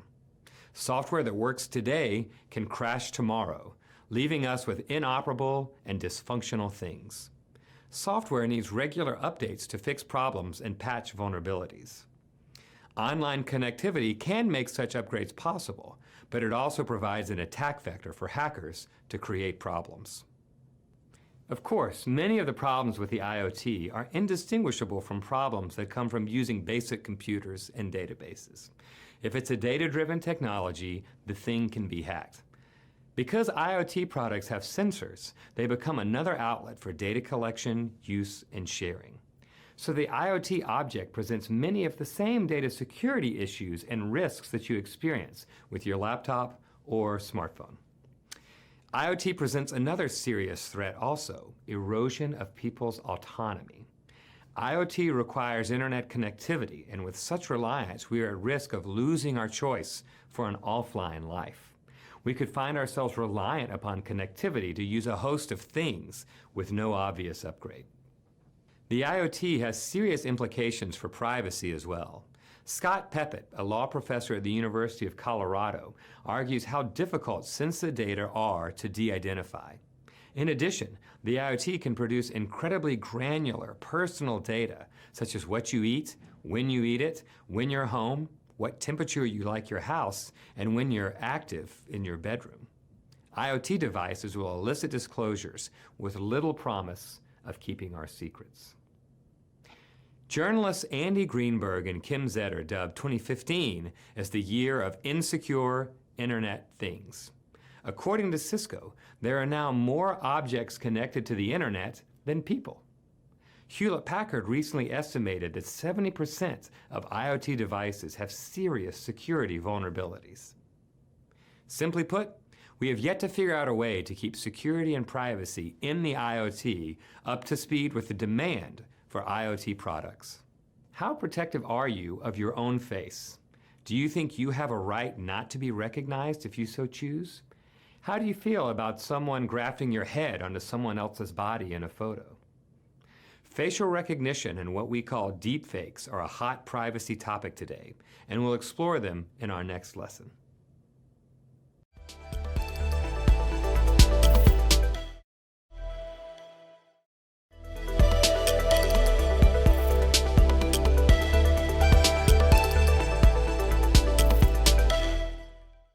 Woody, welcome to my humble abode. Thank you so much. So this is the monitor lab for IoT devices. That's right. It's quiet in here. I thought it would be a little louder. Well, so it ends up we have over 100 devices that we've set up in this lab. But if you look at this visualization over here, we're showing you how much traffic they're sending over the internet. And the bottom line is there is always something happening in this room. And sometimes it's things that you might not expect. For example, right now we have, if you see at the bottom there, you have Amazon Echo device. We are not issuing voice commands right now, but it just sends hundreds of kilobytes of data. In addition to capturing all of the wireless network traffic between these devices and the internet, and between the devices and each other as they talk over Wi-Fi. But sometimes we find, for instance, the Amazon devices are talking to each other more than just talking to any other random device. Interesting. So one thing we think is maybe some of these Amazon devices, which are listening for voice commands, coordinate with each other. So if you are giving a command to one device, you don't have three of them all of a sudden give you an answer at the same time. Only one of them gives you an answer. Do you get the sense now from working with this that these devices are either less secure than they are often billed to be or less discreet than they're often billed to be? Yeah, so we did a pretty comprehensive study of all the devices we have in this lab and in a companion lab in the UK. And we found it's certainly the case that some devices are not as secure as they should be. So for example, we found a model of a doorbell that does not properly encrypt the communication when it's sending images out into the cloud, which meant that we could see those images and we could even get those in real time and show anyone who's looking that, yeah, any eavesdropper could be able to intercept this network traffic and see what your camera is seeing. Yeah, that's not good.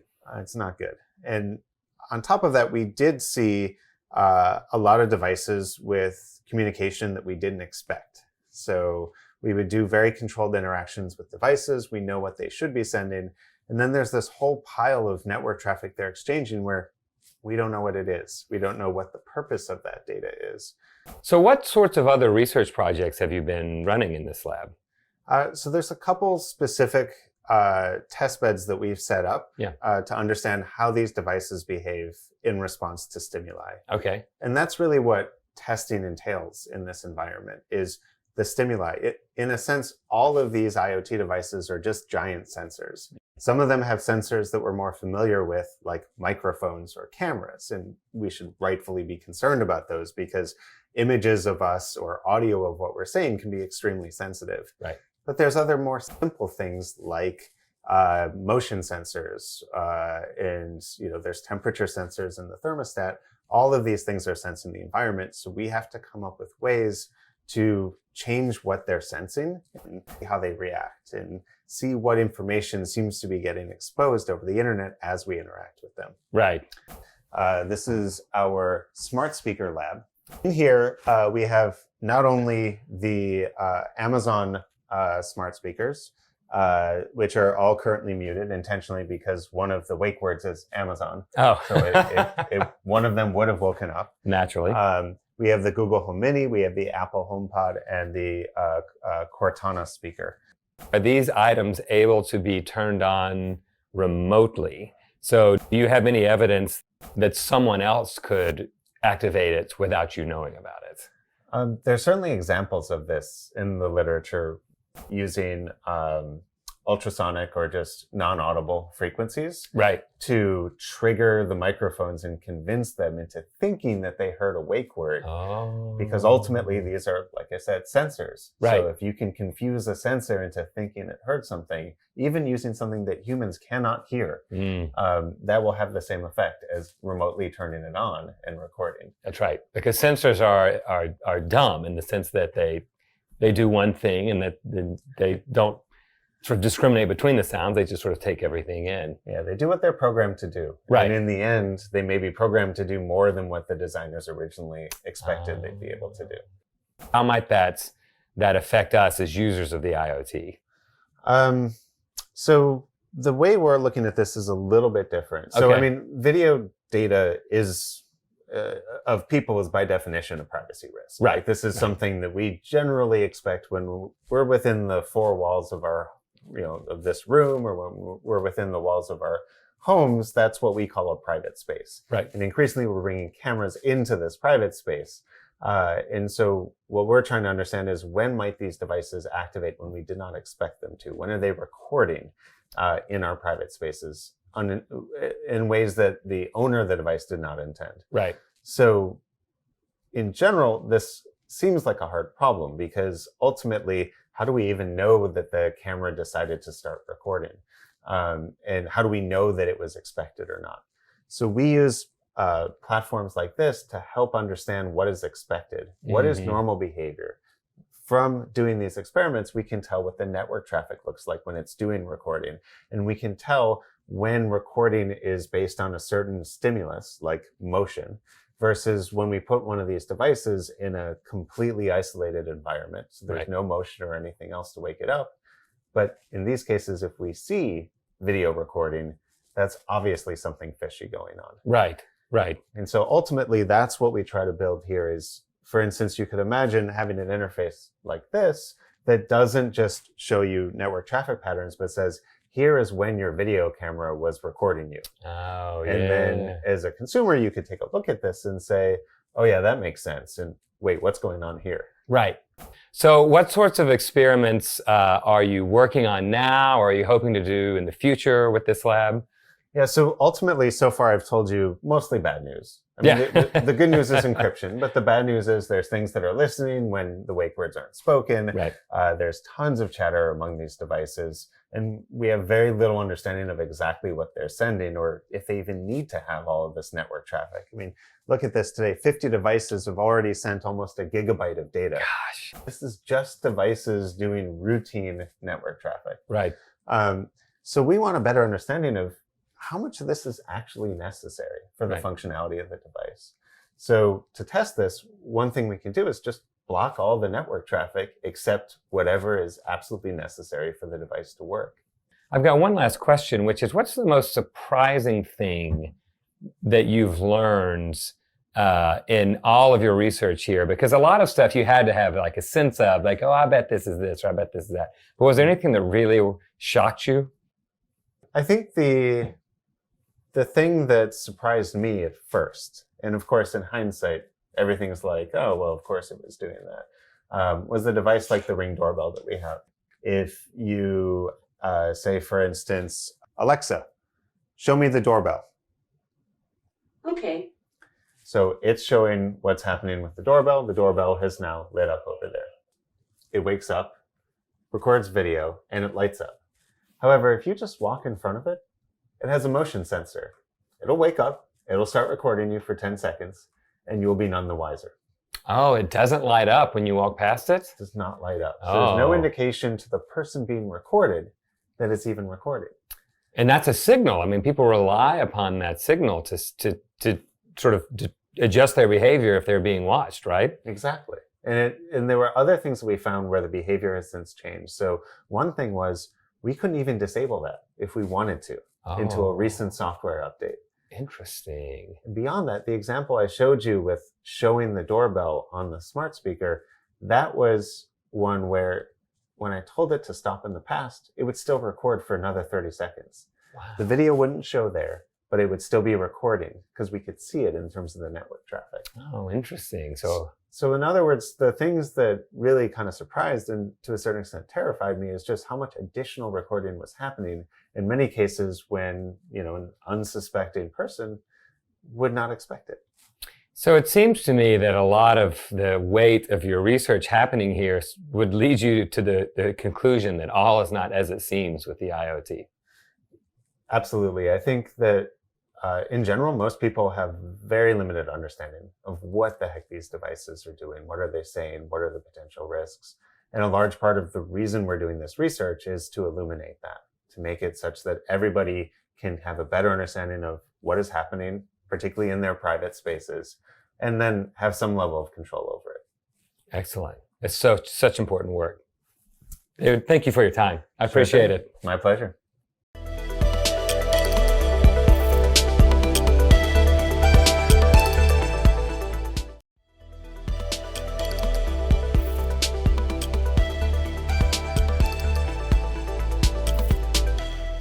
There is something intimate and special about a person's face. Your likeness belongs to you. So how does that play with facial recognition technology? Facial recognition is a reality and raises not only legal privacy concerns, but ethical ones as well.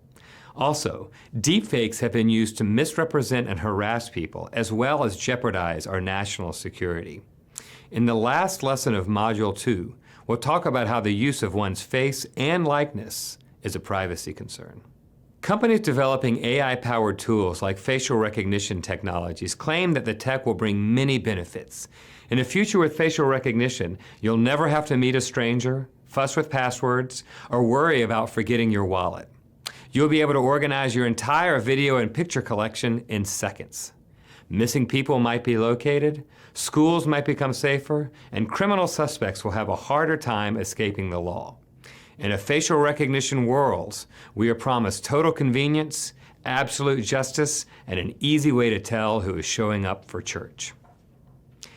This vision has driven many people to invite facial recognition technology into their homes and into their devices, making it a strong influence in their lives. But facial recognition is also very dangerous. On one hand, it serves as a protector.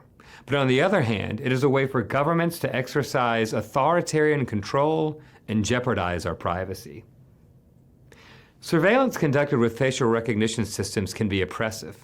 The mere existence of facial recognition systems challenges civil liberties because these systems are often invisible and because people naturally act different if they suspect they are being surveilled. It also enables a host of other abuses, such as a disproportionate impact on people of color and other marginalized groups. Due process harms, shifting default assumptions from presumed innocent to not guilty of a crime yet. Facilitation of harassment and violence. Denial of fundamental rights and opportunities, like protection against arbitrary government tracking of one's movements, habits, relationships, interests, and thoughts. The unintended consequences and anxiety stemming from the perfect enforcement of law and norms. And finally, the normalized elimination of practical obscurity. Although other technologies pose similar threats to facial recognition technologies, facial recognition remains uniquely dangerous. There are 4 features that may justify robust regulation of facial recognition. First, faces are hard to hide. A face print can be taken from a distance and inexpensively stored in the cloud. Second, There is a legacy of name and face databases, such as for driver's licenses and mugshots, which makes exploitation easier and more likely. Third, unlike traditional surveillance, which requires expensive hardware or new data sources, facial recognition is widespread now. It is often paired with CCTV and officer-worn body cameras. Finally, faces, unlike fingertips or iris patterns, are central to our identity. They are conduits between our on and offline lives, and the thread that connects our real, anonymous, and pseudonymous selves. And while facial recognition can invade your privacy, a newer technology fueled by artificial intelligence can create a new identity altogether. So-called deepfakes are convincing videos and images of people doing things they never did or said, and it puts us all in jeopardy in several different ways. Bobby Chesney, a professor at the University of Texas School of Law, and Danielle Citron, a professor at Boston University School of Law, have noted that false claims, even preposterous ones, can now be peddled with unprecedented success today, thanks to a combination of social media ubiquity and virality, cognitive biases, filter bubbles, and group polarization. The scholars identify a host of harms from deepfakes, ranging from people being exploited, extorted, and sabotaged, to societal harms like the erosion of democratic discourse. Citron and Chesney wrote that blackmailers might use the videos to extract money or confidential information from individuals who have reason to believe that disproving the videos would be hard. Imagine fake videos of you committing a crime or engaging in an illicit affair. The scholars also noted possible harms to our democracy and national security, throwing out possible nightmare scenarios, such as politicians and other government officials appearing in locations where they were not, or saying or doing horrific things that they did not do. A fake audio clip might falsely reveal criminal behavior by a candidate on the eve of an election. What's worse, deep fakes make it easier for wrongdoers to escape accountability for the truth. The scholars asked us to imagine a situation in which authentic video or audio evidence supports an accusation that really happened. A skeptical public knows that videos can be easily faked, might be primed to doubt the authenticity of the real photo or video evidence.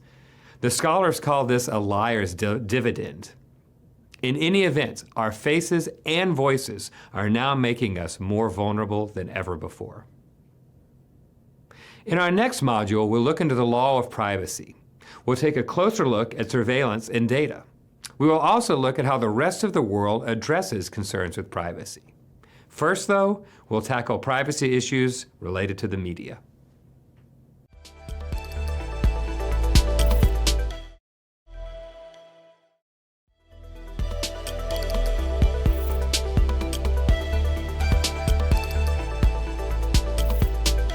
When you think about celebrities, there is a common misconception that the price of being a celebrity is giving up all of your privacy.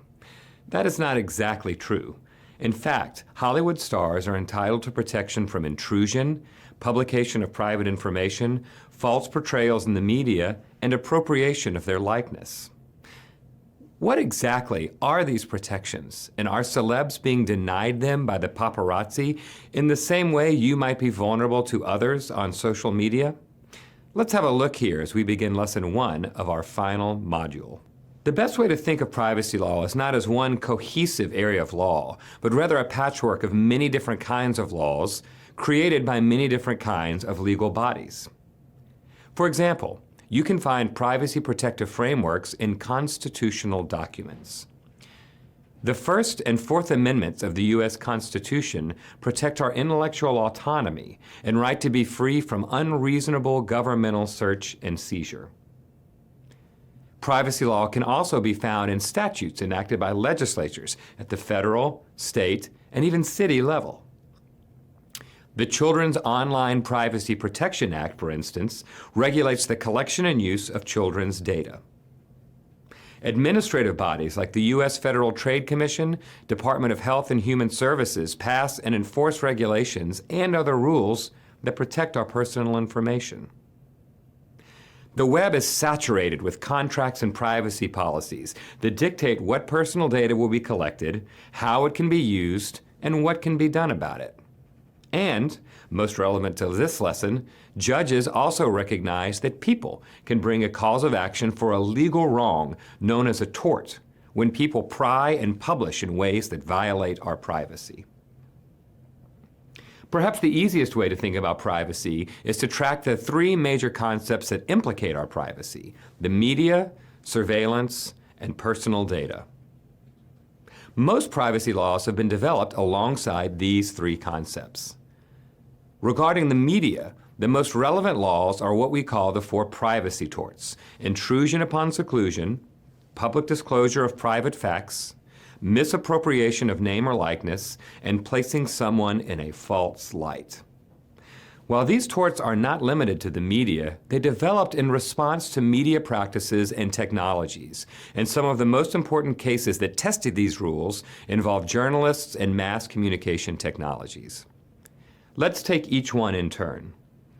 First, perhaps the most intuitive tort is the one protecting against intrusion upon one's seclusion.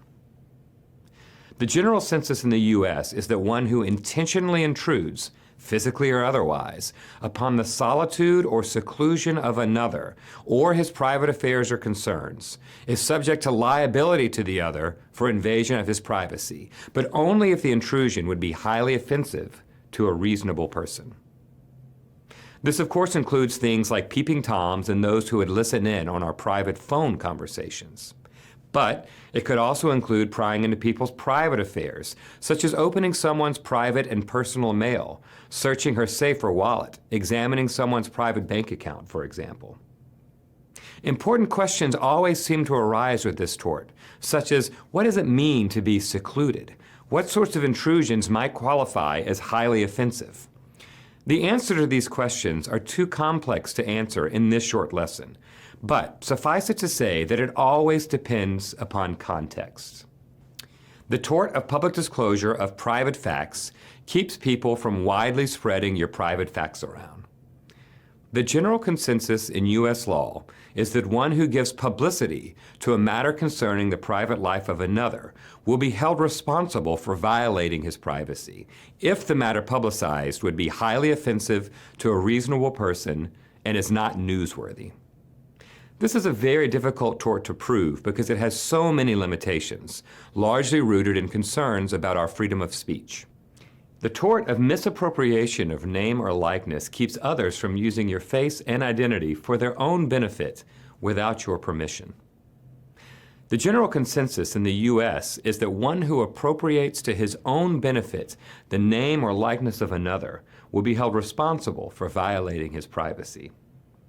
Although the tort is not limited to commercial uses of your name and face, the common examples are wrongfully using a person's name or likeness to advertise someone else's business or product, or for some similar commercial purpose like an unauthorized endorsement of a product. Finally, the tort of false light is concerned with your reputation. The general consensus in U.S. law is that one who gives publicity to a matter that puts someone before the public in a false light will be held accountable for violating his privacy. Importantly, the false light in which the other was placed must be highly offensive to a reasonable person, and the actor must have had knowledge of the falsity or recklessly disregarded the truth. This tort is similar to the tort of defamation, which protects against libel and slander to your reputation. While these are considered the four major privacy torts in U.S. common law, there are actually a number of additional torts that implicate our privacy interests. These include torts for the breach of confidentiality, defamation, intentional infliction of emotional distress, negligent handling of people's personal information, and others. The American tort law system is constantly evolving and adapting to respond to new changes in technology. Have you ever felt like you're being watched? When is it lawful and when is it unlawful to be surveilled or have data records accessed? That is what we'll talk about in Lesson 2.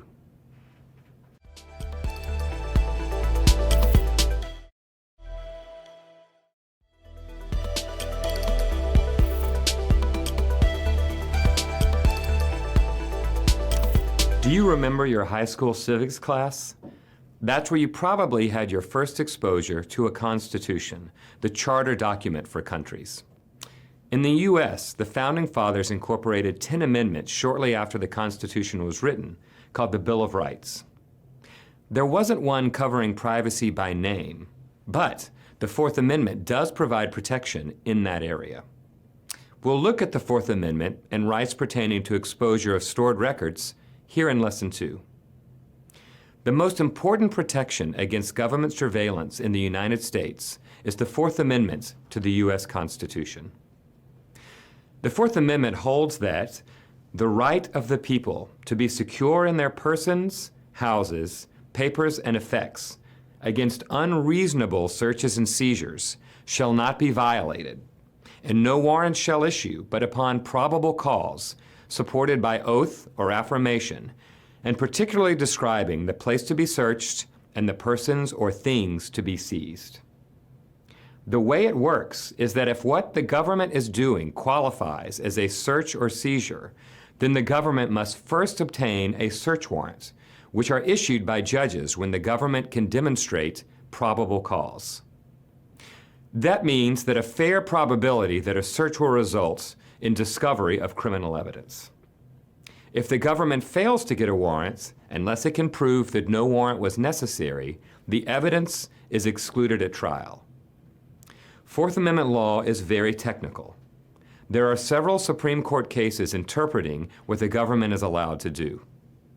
One of the most recent was Carpenter versus United States, where the court held that if the government seeks to access historical records containing the physical locations of cell phones, it must first obtain a search warrant.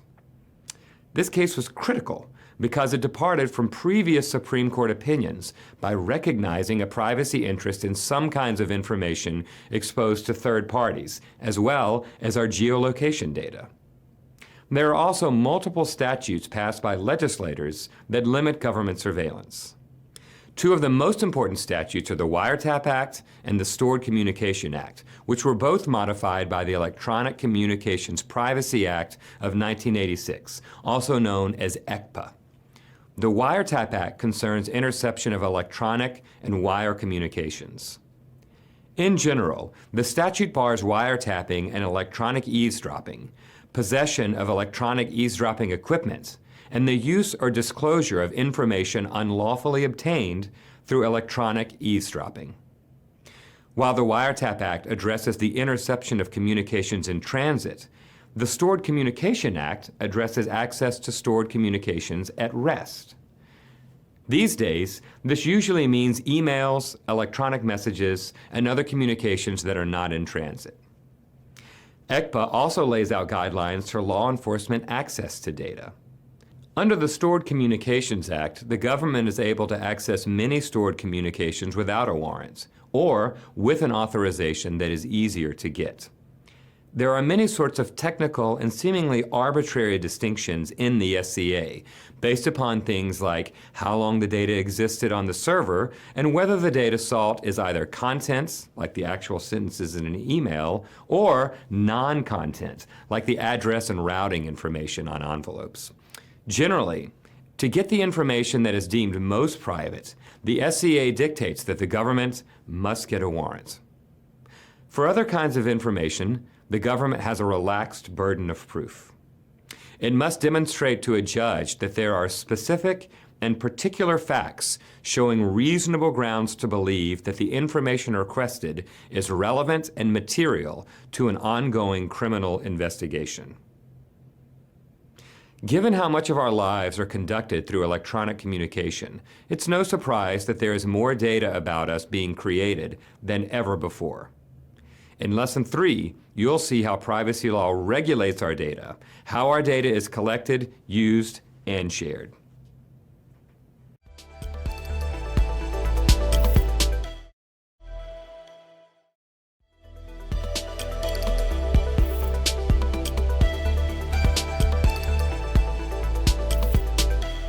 One of the great and truly necessary set of laws that we have in the U.S. is consumer protection. It keeps us safe from merchants who may otherwise sell faulty products and dangerous services. We have all had instances where we returned something that was either not working as promised or isn't safe to operate. Here in Lesson 3, we'll talk about data protection as it pertains to deceptive and unfair trade practices. In the United States, our privacy rules largely reflect a consumer protection approach. Consumer protection law emerged in the early 20th century as a response to the challenges that people faced in the industrial economy. This takes the form of rules against consumer deception, fraud, false advertising, and unfair contracting terms. In 1995, at the urging of Congress, the Federal Trade Commission, or FTC, became involved with consumer privacy issues. The primary source of authority for the FTC is Section 5, which prohibits unfair or deceptive acts or practices in or affecting commerce. A deceptive practice is a material representation, omission, or practice that is likely to mislead the consumer to his or her detriment. A great privacy-related example is when a company fails to offer the level of encryption or confidentiality promised in its privacy policy. An unfair practice is one that causes or is likely to cause substantial injury to consumers, which is not reasonably avoidable by consumers themselves and not outweighed by countervailing benefits to consumers or to competition. A privacy-related example would be failure to follow reasonable data security practices that leads to a data breach. Although the FTC can obtain injunctions against companies to prevent future misbehavior, it is still restricted in the severity of penalties that it can levy for privacy violations. The FTC enforces this authority by filing complaints against companies. Other companies look to these complaints to guide their decisions regarding privacy practices.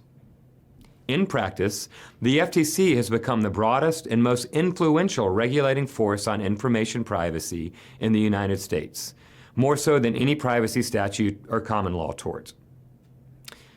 The following practices represent the types of misbehavior that will often trigger FTC complaints. Promising security, then failing to provide it, even when there is no data security breach. Suffering a data security breach due to negligence or failure to properly train employees about adequate security practices. Failing to adhere to promises made in a privacy policy. Misleading people about the functionality of a website or mobile app in a way that jeopardizes their privacy. Altering a privacy policy to allow more disclosure of personal information without acquiring people's consent to the change.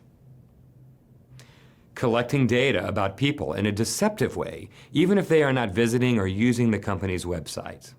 And failing to clearly and conspicuously inform users about the extensiveness of tracking and data collection. The FTC's law has evolved over time from general requirements not to lie or harm people into more specific standards that incorporate qualitative judgments about companies and data practices. The FTC's intervention has also helped establish baseline standards that brought recognition to the role that big tech platforms and the design of information technologies can have on people's privacy. Interestingly, except in a few rare circumstances, FTC complaints rarely make it to court. Rather, the FTC enters into consent orders that keep companies under FTC review and a specific set of obligations to be transparent and prospectively protect people's privacy and security for usually 20 years under penalty of a large monetary fine. Most of the major technology companies that you have heard of either are or have been under one of these kinds of consent orders, including Google, Amazon, Twitter, Microsoft, Apple, and Snapchat. In 2019, Facebook agreed to pay the FTC a $5 billion fine for deceptive and unfair trade practices related to Facebook's user interface, which led to, among other things, the scandal involving the surreptitious collection and use of personal information by the notorious data analytics company Cambridge Analytica. Importantly, in the United States, it's not just the FTC that regulates privacy in our personal data. Other administrative agencies, like the U.S. Department of Health and Human Services and the Federal Communications Commission, also have their own privacy rules and enforcement jurisprudence. Also, state attorneys general and state consumer protection agencies are also engaged in active privacy policymaking and enforcement efforts to complement the FTC's leadership on data privacy. Finally, states also play a key role in regulating data security efforts, with all 50 states enacting data breach notification laws. In 2018, California passed the California Consumer Protection Act, or CCPA, which granted Californians 3 basic rights when it comes to their relationship with business: the right to know what information technologies have about them, the right to delete that information, and the right to tell companies not to sell their personal information. Data privacy law is rapidly changing, and as more states and U.S. Congress contemplate new laws, you can expect an evolution in the U.S. approach, even as the FTC continues to seek to protect people against privacy deception and harm. You may recall that in May 2018, you started to receive emails from companies saying that they had updated their terms of service. Those emails were in response to the EU's General Data Protection Regulation, the most robust privacy framework in the world. We will explore that law and how it has affected the rest of the world in the next lesson.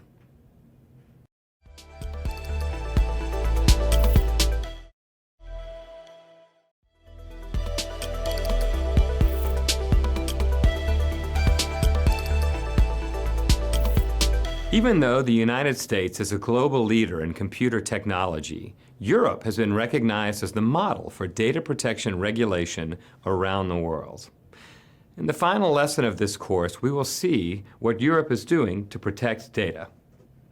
We'll then close the course contemplating why privacy is still evolving around the world and where privacy and data protection is headed in the future.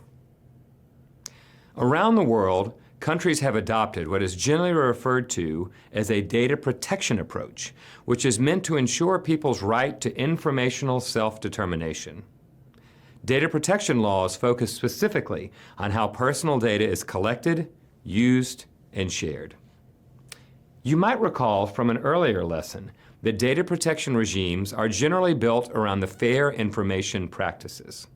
Professor Joel Reidenberg of Fordham Law School summarized the consensus of the fair information practices as 4 main protections against data misuse as follows. 1. Standards for data quality, which ensure that data is acquired legitimately and is used in a manner consistent with the purpose for which it was acquired.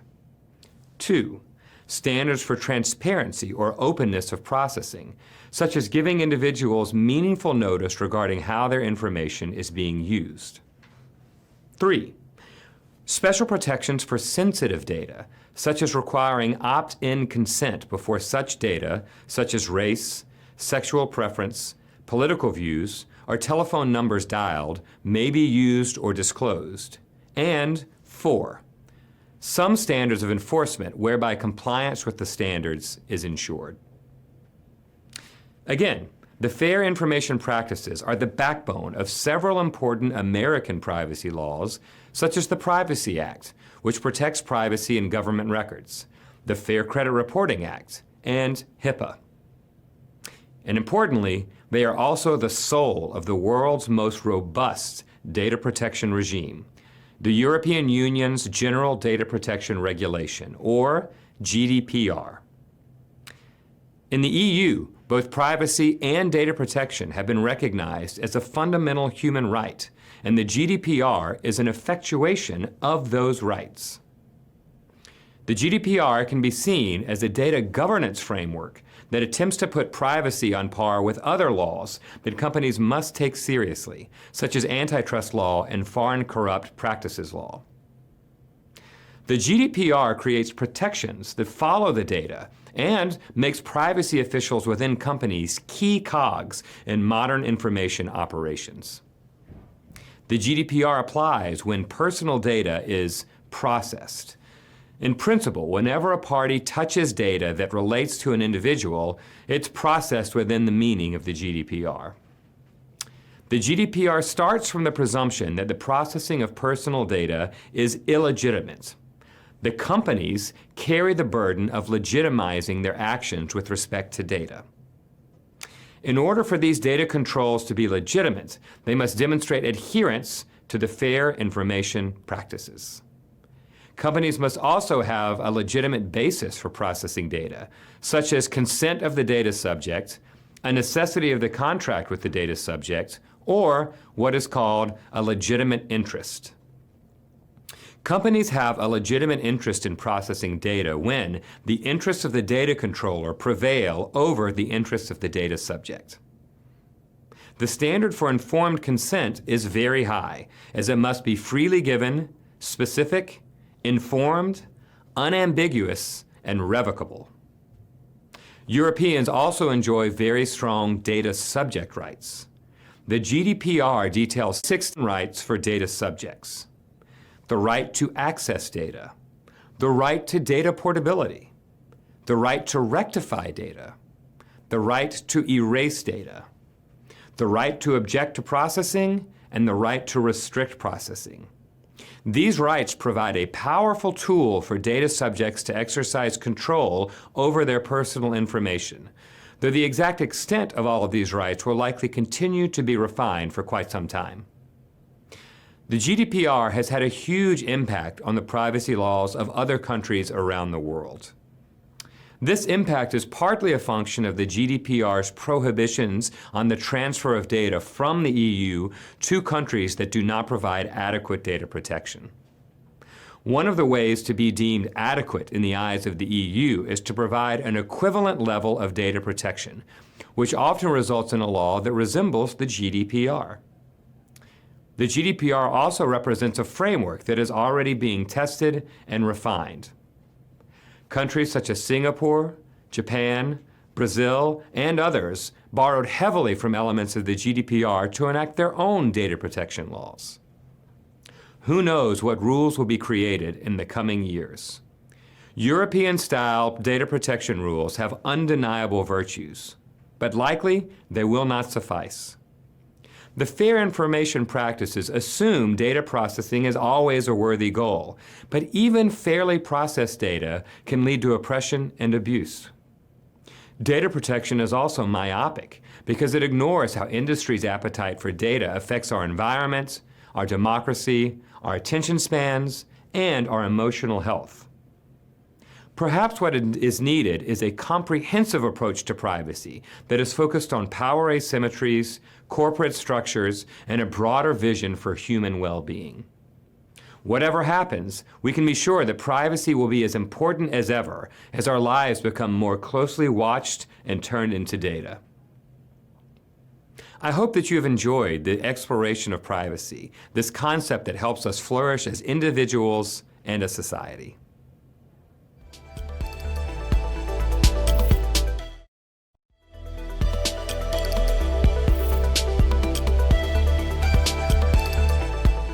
Things that I'd love to get your take on is how do you think about sort of privacy within your company, within your role, but maybe also within your personal life because you know a lot now about all that's out there, all the rules, and why it's important.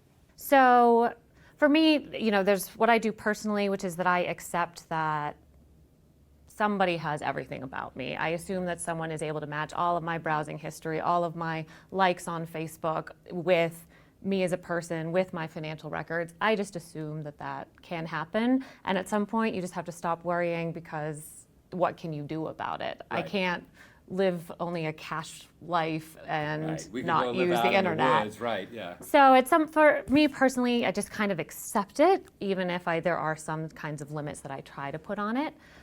But professionally, because I work at a pharma company and we're dealing with patients and with health data, and we're in a rare disease space, and I just think that you're dealing with particularly vulnerable people, and so for me, I think that the risks are far more heightened for the people that we work for and on behalf of, and wanting to make sure that only the right people have access to their data, that we're only getting the data that we actually need, and that we're handling it and securing it appropriately. So I really take my work, I have a heightened level of privacy Sure. than I do for me personally.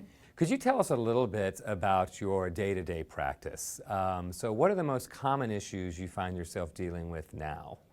Yeah, so I think for many privacy professionals that work in-house, there's kind of the contracts. There's always going to be some DPAs or review of master services agreements like that. So I think there's always an element of contracts. But then for me, I get a lot of questions every single day about, hey, I want to do this with data, can I? And then we sit down with them, try to understand what are they collecting, why do you need it, why do you need, do you need all 10 of these data elements, or could you really do what you need to do with 7 of them? Right. Who are you disclosing it to, and what is our end goal? Is this even appropriate given what your ultimate end goal is? So just, I want to do XYZ with data, you tell me, Privacy Council, if I can, Right. and then I'll work with you to figure out, 1, if you can, and then 2, if you can, how we should do that in a way that's privacy protective. What's the most challenging aspects of being a privacy counsel to you? What are the hardest parts of this job?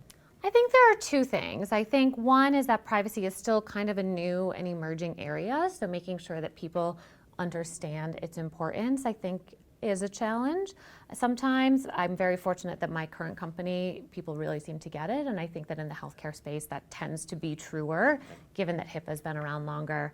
But I know that for other clients that I've worked for in the past, they felt like it was really difficult for them to get buy-in from their business teams to think about privacy when they were designing new processes, when they were designing new products. So I think one is really just making sure that privacy is taken seriously. Then I think, 2, even for people that do take it seriously, I think there's still a big element of education. And I can't tell you how many times I have heard over the course of my career, we don't process personal information, and then, or we are only using de-identified information. And then you dig in, and that isn't the case. Right. And so educating people about what does personal information mean, what does de-identification mean, those have been my 2 biggest things. Excellent. And on the flip side, what's the best part about being a privacy attorney? What really inspires you, and do you enjoy the most about it? Yeah, there's 2 things, and they're both kind of go hand in hand, but it's the fact that it's just constantly changing. And so the fact that I've been part of seeing, all 50 states have breach notification laws at this point, the CCPA, the GDPR, a new law going into effect in Brazil next year. There's been so much new legislation. So just in terms of the law, it's really been changing. But then I think even if the law were established, the fact that technology is always changing, and so needing to be able to apply the law to novel situations makes it so fun. So you brought up informed consent forms. I'd like to talk about that a little, because there's a question that I get a lot when I talk to people. Is one of the most common places that people run into privacy-related issues, particularly legal privacy-related regimes, is when they go visit their doctor, and they are given a form that is it's like a HIPAA form, right? Yeah. And they say it's a disclosure form, and often it feels common you just sign it, right? Because you're signing a lot of things because you want to get in the doctor's office. Could you help us understand what are those forms for? What is HIPAA? Why are we signing away? Am I signing away rights here? It just feels a little foreign sometimes to people that haven't really thought about what these regimes are. So I think part of what HIPAA does is gives people the ability to have more control over what's done with their health data, and part of that means that under the law, your doctor has certain rights to do certain things, like they can use your data in order to treat you, they can use your data in order to get payments for it. But then if they want to do additional things with your data, so things that you might not expect, like market to you or share your data with someone else to market to you, then in theory they need to get your informed consent in order to do that. Right. And so a lot of what those forms are to say, this is what we're doing with your data, and do you agree with that? Right. So you mentioned pseudonymization and de-identification. Could we talk about that for a second? So for those that might not be familiar, could you explain a little bit about the goal of de-identification and sort of where we are with respect to techniques to de-identify and the sort of environment within which we think that would probably be a pretty good idea, and the effectiveness of it? Yeah, so I think that people use the terms in different ways, and so for me, there is anonymization, which is that you cannot associate the data with a particular individual. To me, de-identification is kind of a step below that, where you're removing certain identifiers from a data set. So let's say you had my name, you had my address, you had that I'm wearing, that I have brown hair, that I live in Massachusetts, and you took my name, my address, and then you just have a brunette female in Massachusetts. Right. To me, that would be de-identified. And then pseudonymized would be you take my name and you'd substitute it with something like person 123 as a brunette female who lives in Massachusetts. So that's how I see them. And for me, I think anonymization is largely impossible. I think that there is some level at which you can always find other data to link back to figure out who this female brunette in Massachusetts is. But so I think realistically, we have to deal in the de-identified or pseudonymized data world. And then for that, I think that it can be effective as long as you're still limiting how, if you're putting the identifier somewhere else, or there's an easy way to link the pseudonymized data back to my name, Right. then, as long as I think you have limits on that, it makes it easier to deal with the de-identified and pseudonymized data. But I think some people, and one of the hardest things for me has been educating people about what de-identified means, because they think I take a name away, it's de-identified. Right. I say, You mean it's not? No, it's not. I say, okay, so you took the name away, but does someone over on this team know the name and they could easily create that link? Right. In which case, no, you have to build some walls to make sure that you're using even de-identified or pseudonymized data appropriately. Some of your practice, I think, has also dealt with e-commerce issues, related to e-commerce issues. What are some of the risks that we all face as people who are shopping online, either with Amazon or other sorts of companies? And are those risks different from what you see in the health data space? Like, are there sort of different layers of risk that we're dealing with as people, or are we seeing a lot of blending of the same sorts of risks? I mean, to me, the biggest risk for any of it is a security risk. And so if you're going to be doing online commerce and you're going to be providing your credit card number through an online portal, and that goes, how that data flows, there's multiple ways in which a hacker could get to it, or even just if your account is compromised and someone is able to log in and then make purchases. So I do think that security is the biggest issue for e-commerce, and then also for health data, but I think that it's just slightly different where, I guess it depends, but for e-commerce, it's you directly inputting something into a website typically. And then for me, in the health data space, a lot of the data that we would have in de-identified form would be from clinical trials, but even though de-identified, we want to make sure that it is protected. So it would be in a database, and maybe we wouldn't have the link between the individual and us. Right. For us personally, but I still think security is the biggest one. That's the one to watch out for. Truly, that at the end of the day, it's about people. I think sometimes we get kind of theoretical about this is personal information about, in this sector, and we're not actually thinking about the human being that's at the bottom of that. And especially when you're dealing with big data, it's really hard to think about the individual. And so I think for me, and what I often tell clients is, or internally, or when I was outside counsel, our corporate clients, think about how you would want your own data to be used and what would be appropriate for your data, and really, or your sisters, or your parents, or your child's, and what would be appropriate there, and then extrapolate from that. Yeah. Well said. Lovely. Thanks. So thank you so much for joining us. We really appreciate it. I appreciate your time. Thank you.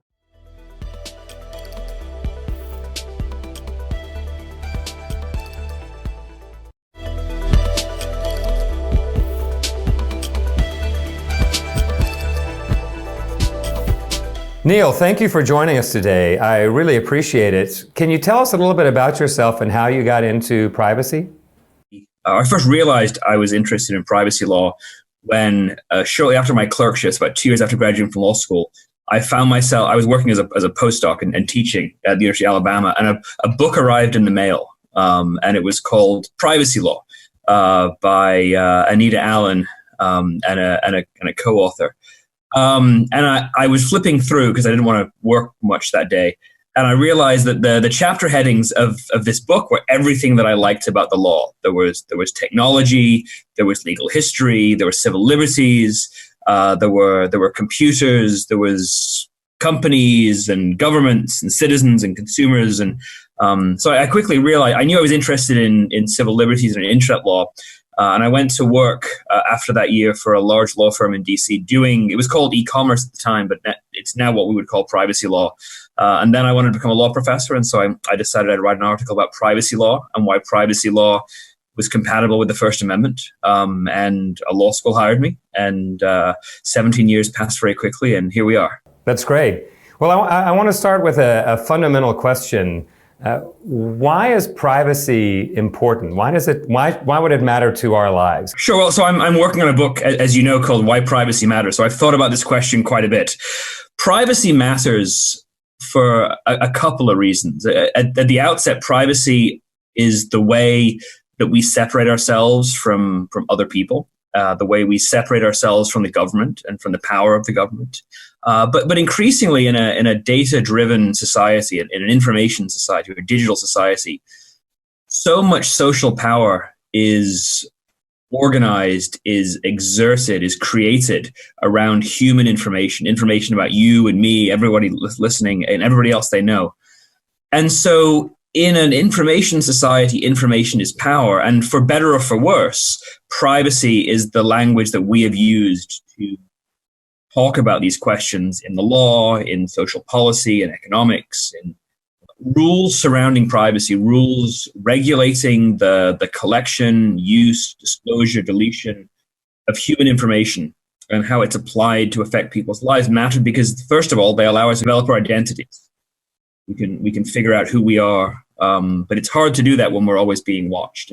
Second, they enable us to play our role as citizens. A government that has fine-grained scrutiny over our lives is a tyrannous government. Third, in an information economy, information about consumers is used to identify them, to profile them, to target them, to nudge them, to try and sell things to them, to influence them. And so information privacy rules protect us and allow us as consumers to be safe and to live our lives without fear of betrayal. And ultimately, as members of society, something that you and I have written about a lot, as you know, privacy rules enable us to have the trust in our society we need to have that society be functional and successful and good for everybody, companies, governments, but particularly the human beings who make up our free societies. So data is speech, or it represents speech interests, and so therefore the First Amendment says you can't regulate speech, or at least you can't regulate it heavy, so therefore no data regulation. What do you make of that argument?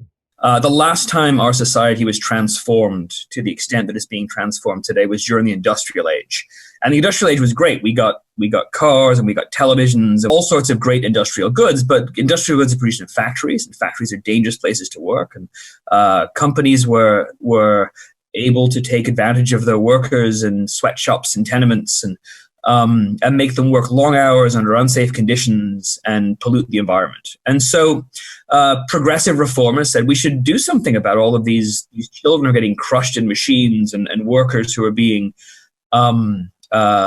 injured and exploited and made to work under unsafe conditions. So I think the argument that sort of, quote, data is speech, or at least that regulation of privacy violates the First Amendment, is analogous to that argument. Can you talk a little bit about what intellectual privacy is and why it's so intimately related to the freedom of expression? Sure. So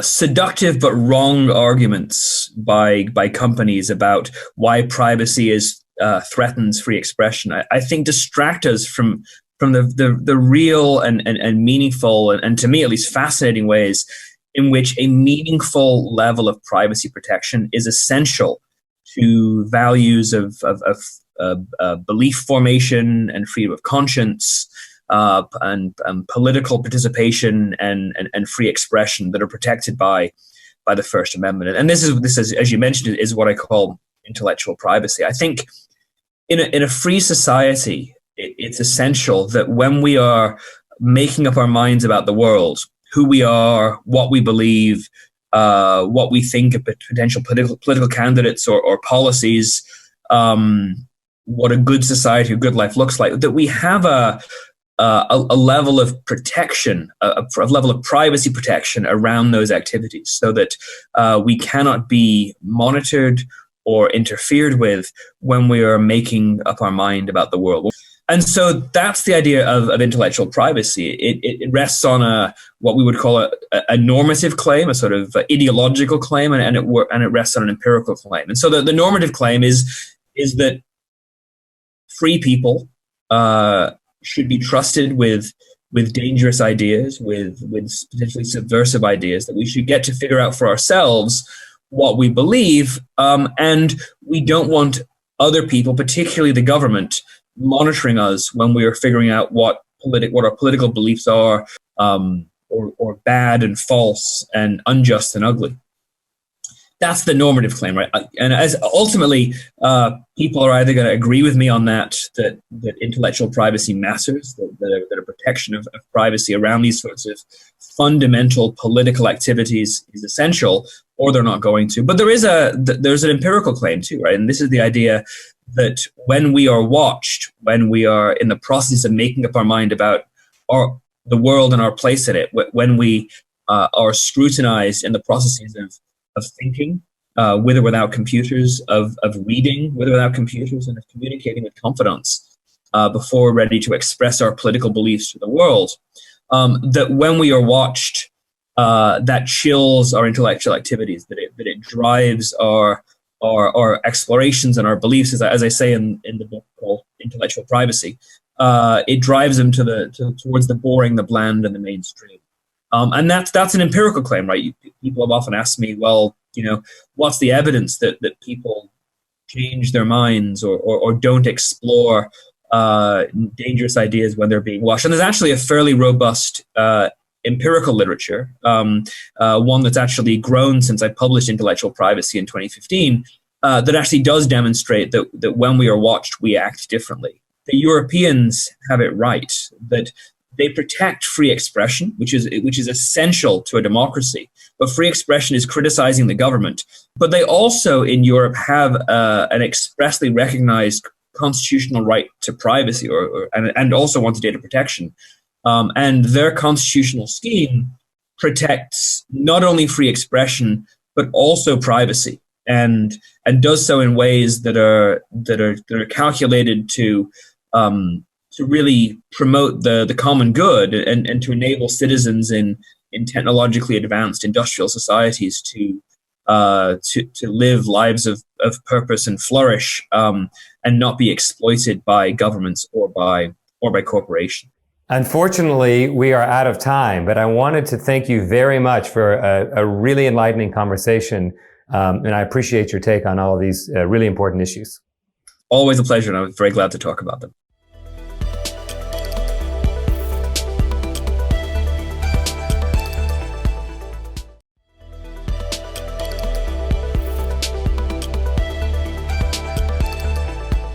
You deal with privacy all the time. It's something that you've probably thought a lot about. Could you tell us a little bit about how you think about what privacy is? Like how do you approach it? Like how do you, because it could be defined, I feel like, a lot of different ways. I think you're right, and I think you teach this, you teach privacy, you teach in the space a lot, and what do we mean by privacy, and what are we trying to protect? And the answers really vary. And my own thinking about this, I don't think, is really set in stone. So because I practice in this space, I'm trying to help clients with specific needs. I need to understand what my compliance obligations are. Right? Is my privacy policy compliant with European regulations? Those sorts of things. So in that kind of day-to-day, what I'm thinking about when I'm thinking about, well, what's privacy mean? What it means is, what is this client doing to adequately protect consumer data, right? But I don't know that that's how we think about it, sort of just in the day-to-day out in the world. We're thinking about it in terms of, what do corporations have about my data? What's the government, is the government going to use this facial recognition technology? Are they going to put a GPS on my car? It can mean a lot of different things. But are you finding that companies at the very top are taking privacy more seriously now than they used to. Because one of the common criticisms we heard is, oh, well, all this information is out there, but nobody's taking it seriously. Has that changed in the past couple of years? I think it absolutely has. I mean, I just looking at the time that I've practiced, I would say that the large companies with a lot of data, especially highly sensitive data, in highly regulated industries like financial industries or healthcare, life sciences companies, they've always had to worry about it because there have been pretty robust regulations for quite some time on privacy. And larger companies have had to do it anyway just because there's so much risk that's involved. Even when there has been say an absence of a clear law protecting certain kinds of data, just the way that consumer protection organizations like the Federal Trade Commission or state attorney general's offices, they're under scrutiny. They're under much greater scrutiny than smaller organizations. And so I do think that they've always been, or at least in the time that I've been practicing, somewhat sophisticated in that regard. What I have found, though, is that the level of sophistication absolutely has increased for large organizations, but the awareness for small organizations has also increased. And part of it is that there have been some new European regulations over the past 2 years that have forced especially large organizations, international organizations, or organizations with European clients to think in much more rigorous and sophisticated ways about their privacy practices. Yeah, and is the law you're referring to the General Data Protection Regulation? Or the GDPR. Or yes. the GDPR, That's exactly right. Exactly. Yeah, yeah. And we hear that sort of going around, and I tell my students, if you want to know what the GDPR is or the effect that the GDPR is having, check your inbox on the day that the GDPR went live, and you probably got 1,000. We've updated our terms, right? So that's creating, at least in my mind, a real effect where people are responding to perceived and real concerns about privacy. In Europe, under the GDPR, but even before the GDPR, data privacy around personal information is really a human right. And the entire edifice of the GDPR is built around that notion. And I think once you can understand that, you can understand why the GDPR is so robust in a way that US law is not. And I think that, that really, I think once companies can understand that, then I think it becomes much more comprehensible, like why do I have to have this kind of contract, and why do I have to get this kind of consent, and why is it that if I'm doing a clinical trial, I can't say that de-identified data is not personal data, I have to worry about it. Not only that, but it's led to changes in laws around the world. Brazil has a GDPR-like law. Japan's had to change its laws to make data flows easier between Japan and Europe. And the new California law, the CCPA, has ideas in it that reflect this human rights way of thinking about privacy. Right. Yeah, I think that's absolutely true. One of the things that I've noticed is that when I talk with people about what these rights are, in Europe, privacy is a fundamental human right, and then there's a separate right for data protection, right? This side of informational self-determination, neither of which really exists in robust forms in the United States. We have this sort of just hands-off sort of approach, both in regulatory approaches, but also in the way in which we conceive of privacy as like a negative thing, like the government shouldn't spy on me, right? And then there are all these sort of like keeping other people from doing things idea. So on that question about protection, sort of what constitutes good protection? Is it just everything's perfectly locked down and that no one can get anything? Because that seems unattainable. Or is it something else? Like, is it, one of the things I really struggle with in thinking about privacy is what do we mean when we say, because we hear it all the time, companies will say, we protect your data, we promise to protect your data. What does that actually mean in practice? Well, nobody should ever be promising to protect their data or somebody else's data, because I think that I often advise my clients that it's a mistake to be thinking only in terms of prevention. Now you do need to be thinking in terms of prevention, because there are a lot of the breaches that we read about are preventable. Like a lot of the times it's just there wasn't a patch that was out there that was installed on a system that led to a breach. But I think instead what I advise companies is to think in terms of mitigating risk or managing risk. The same way that companies think about their their finances or their investments. They're thinking in terms of how do they make sure that they have adequately managed the risk in an investment, let's say. I think in a lot of ways, data protection for companies has to be the same thing. I'll tell you why.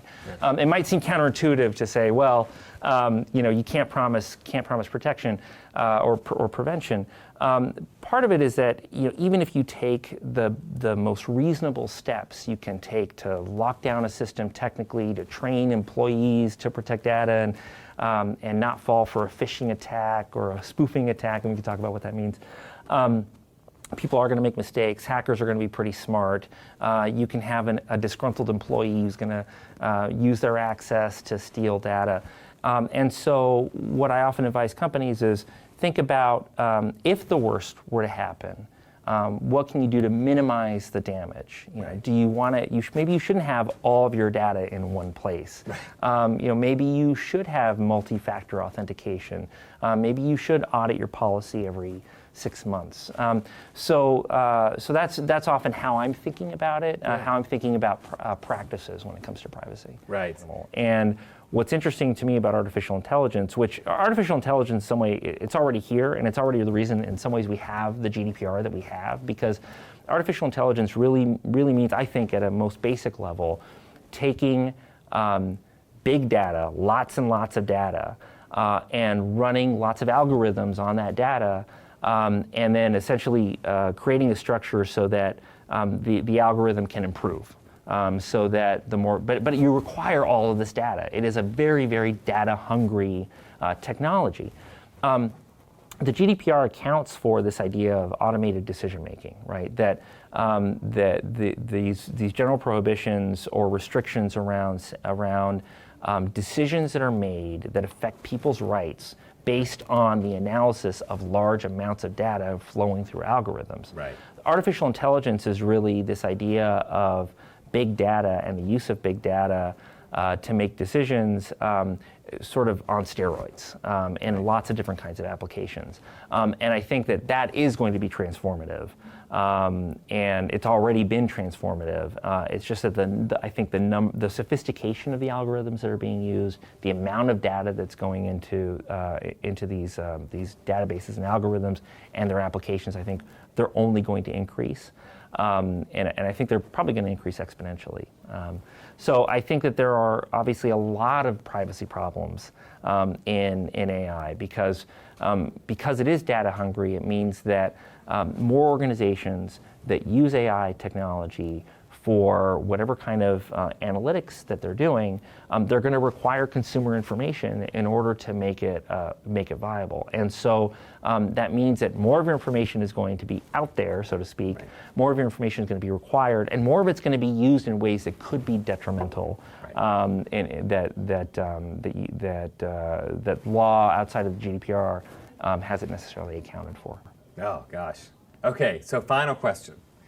5 years from now, what will we be talking about? Is it going to be the same thing, or do you think the conversation will have changed any with respect to privacy? I do think it'll change in lots of ways. Some ways that we could probably anticipate. We're probably still going to be talking about AI, I think, although the contours will be, I think, clearer. From my perspective as a practitioner, I think the thing that I'm going to be talking about with my clients is different laws that look a lot more like the GDPR or the CCPA, and what it's going to mean for what their privacy practices are. One of the big questions right now that companies face is, all right, I'm subject to the GDPR or I'm subject to the CCPA. Should all of my practices for all the consumers that I touch conform to one of those standards, whatever the strictest standard? The strictest standard is going to be different. And the kinds of jurisdictions that are causing those kinds of questions will change. So I think that you're going to see a lot more sophistication among organizations and a lot more pressure to have more robust privacy practices. Excellent. Chris, thank you for your time. Woody, my pleasure. Appreciate it. I really enjoyed it. Thank you. Me too.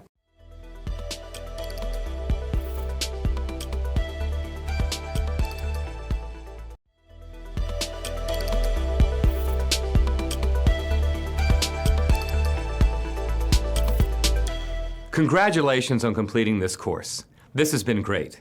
I hope you've enjoyed it and will benefit from our trip through data privacy. My goal is that you walk away from this course with at least 3 major takeaways. First, privacy is not just one rigidly defined and static concept. Rather, it's a collection of many different values and sets of problems that can be discussed many different ways. Second, modern technologies present unique challenges to your privacy, often rooted in the aggregation of all your data in one place and the ways in which these technologies can leave you exposed to hackers, government agents, and even faithless friends. Finally, while U.S. law is largely focused on making sure companies do not lie and do not harm people in the marketplace, data protection law around the world is focused on making sure that companies who collect and process data follow the fair information practices. I hope you'll be able to use this course both in your professional and personal life to tackle problems surrounding data collection and discuss it, not just ways in which privacy is implicated, but also what can be done about it. Thank you for sharing this experience with me, and best of luck in your future endeavors.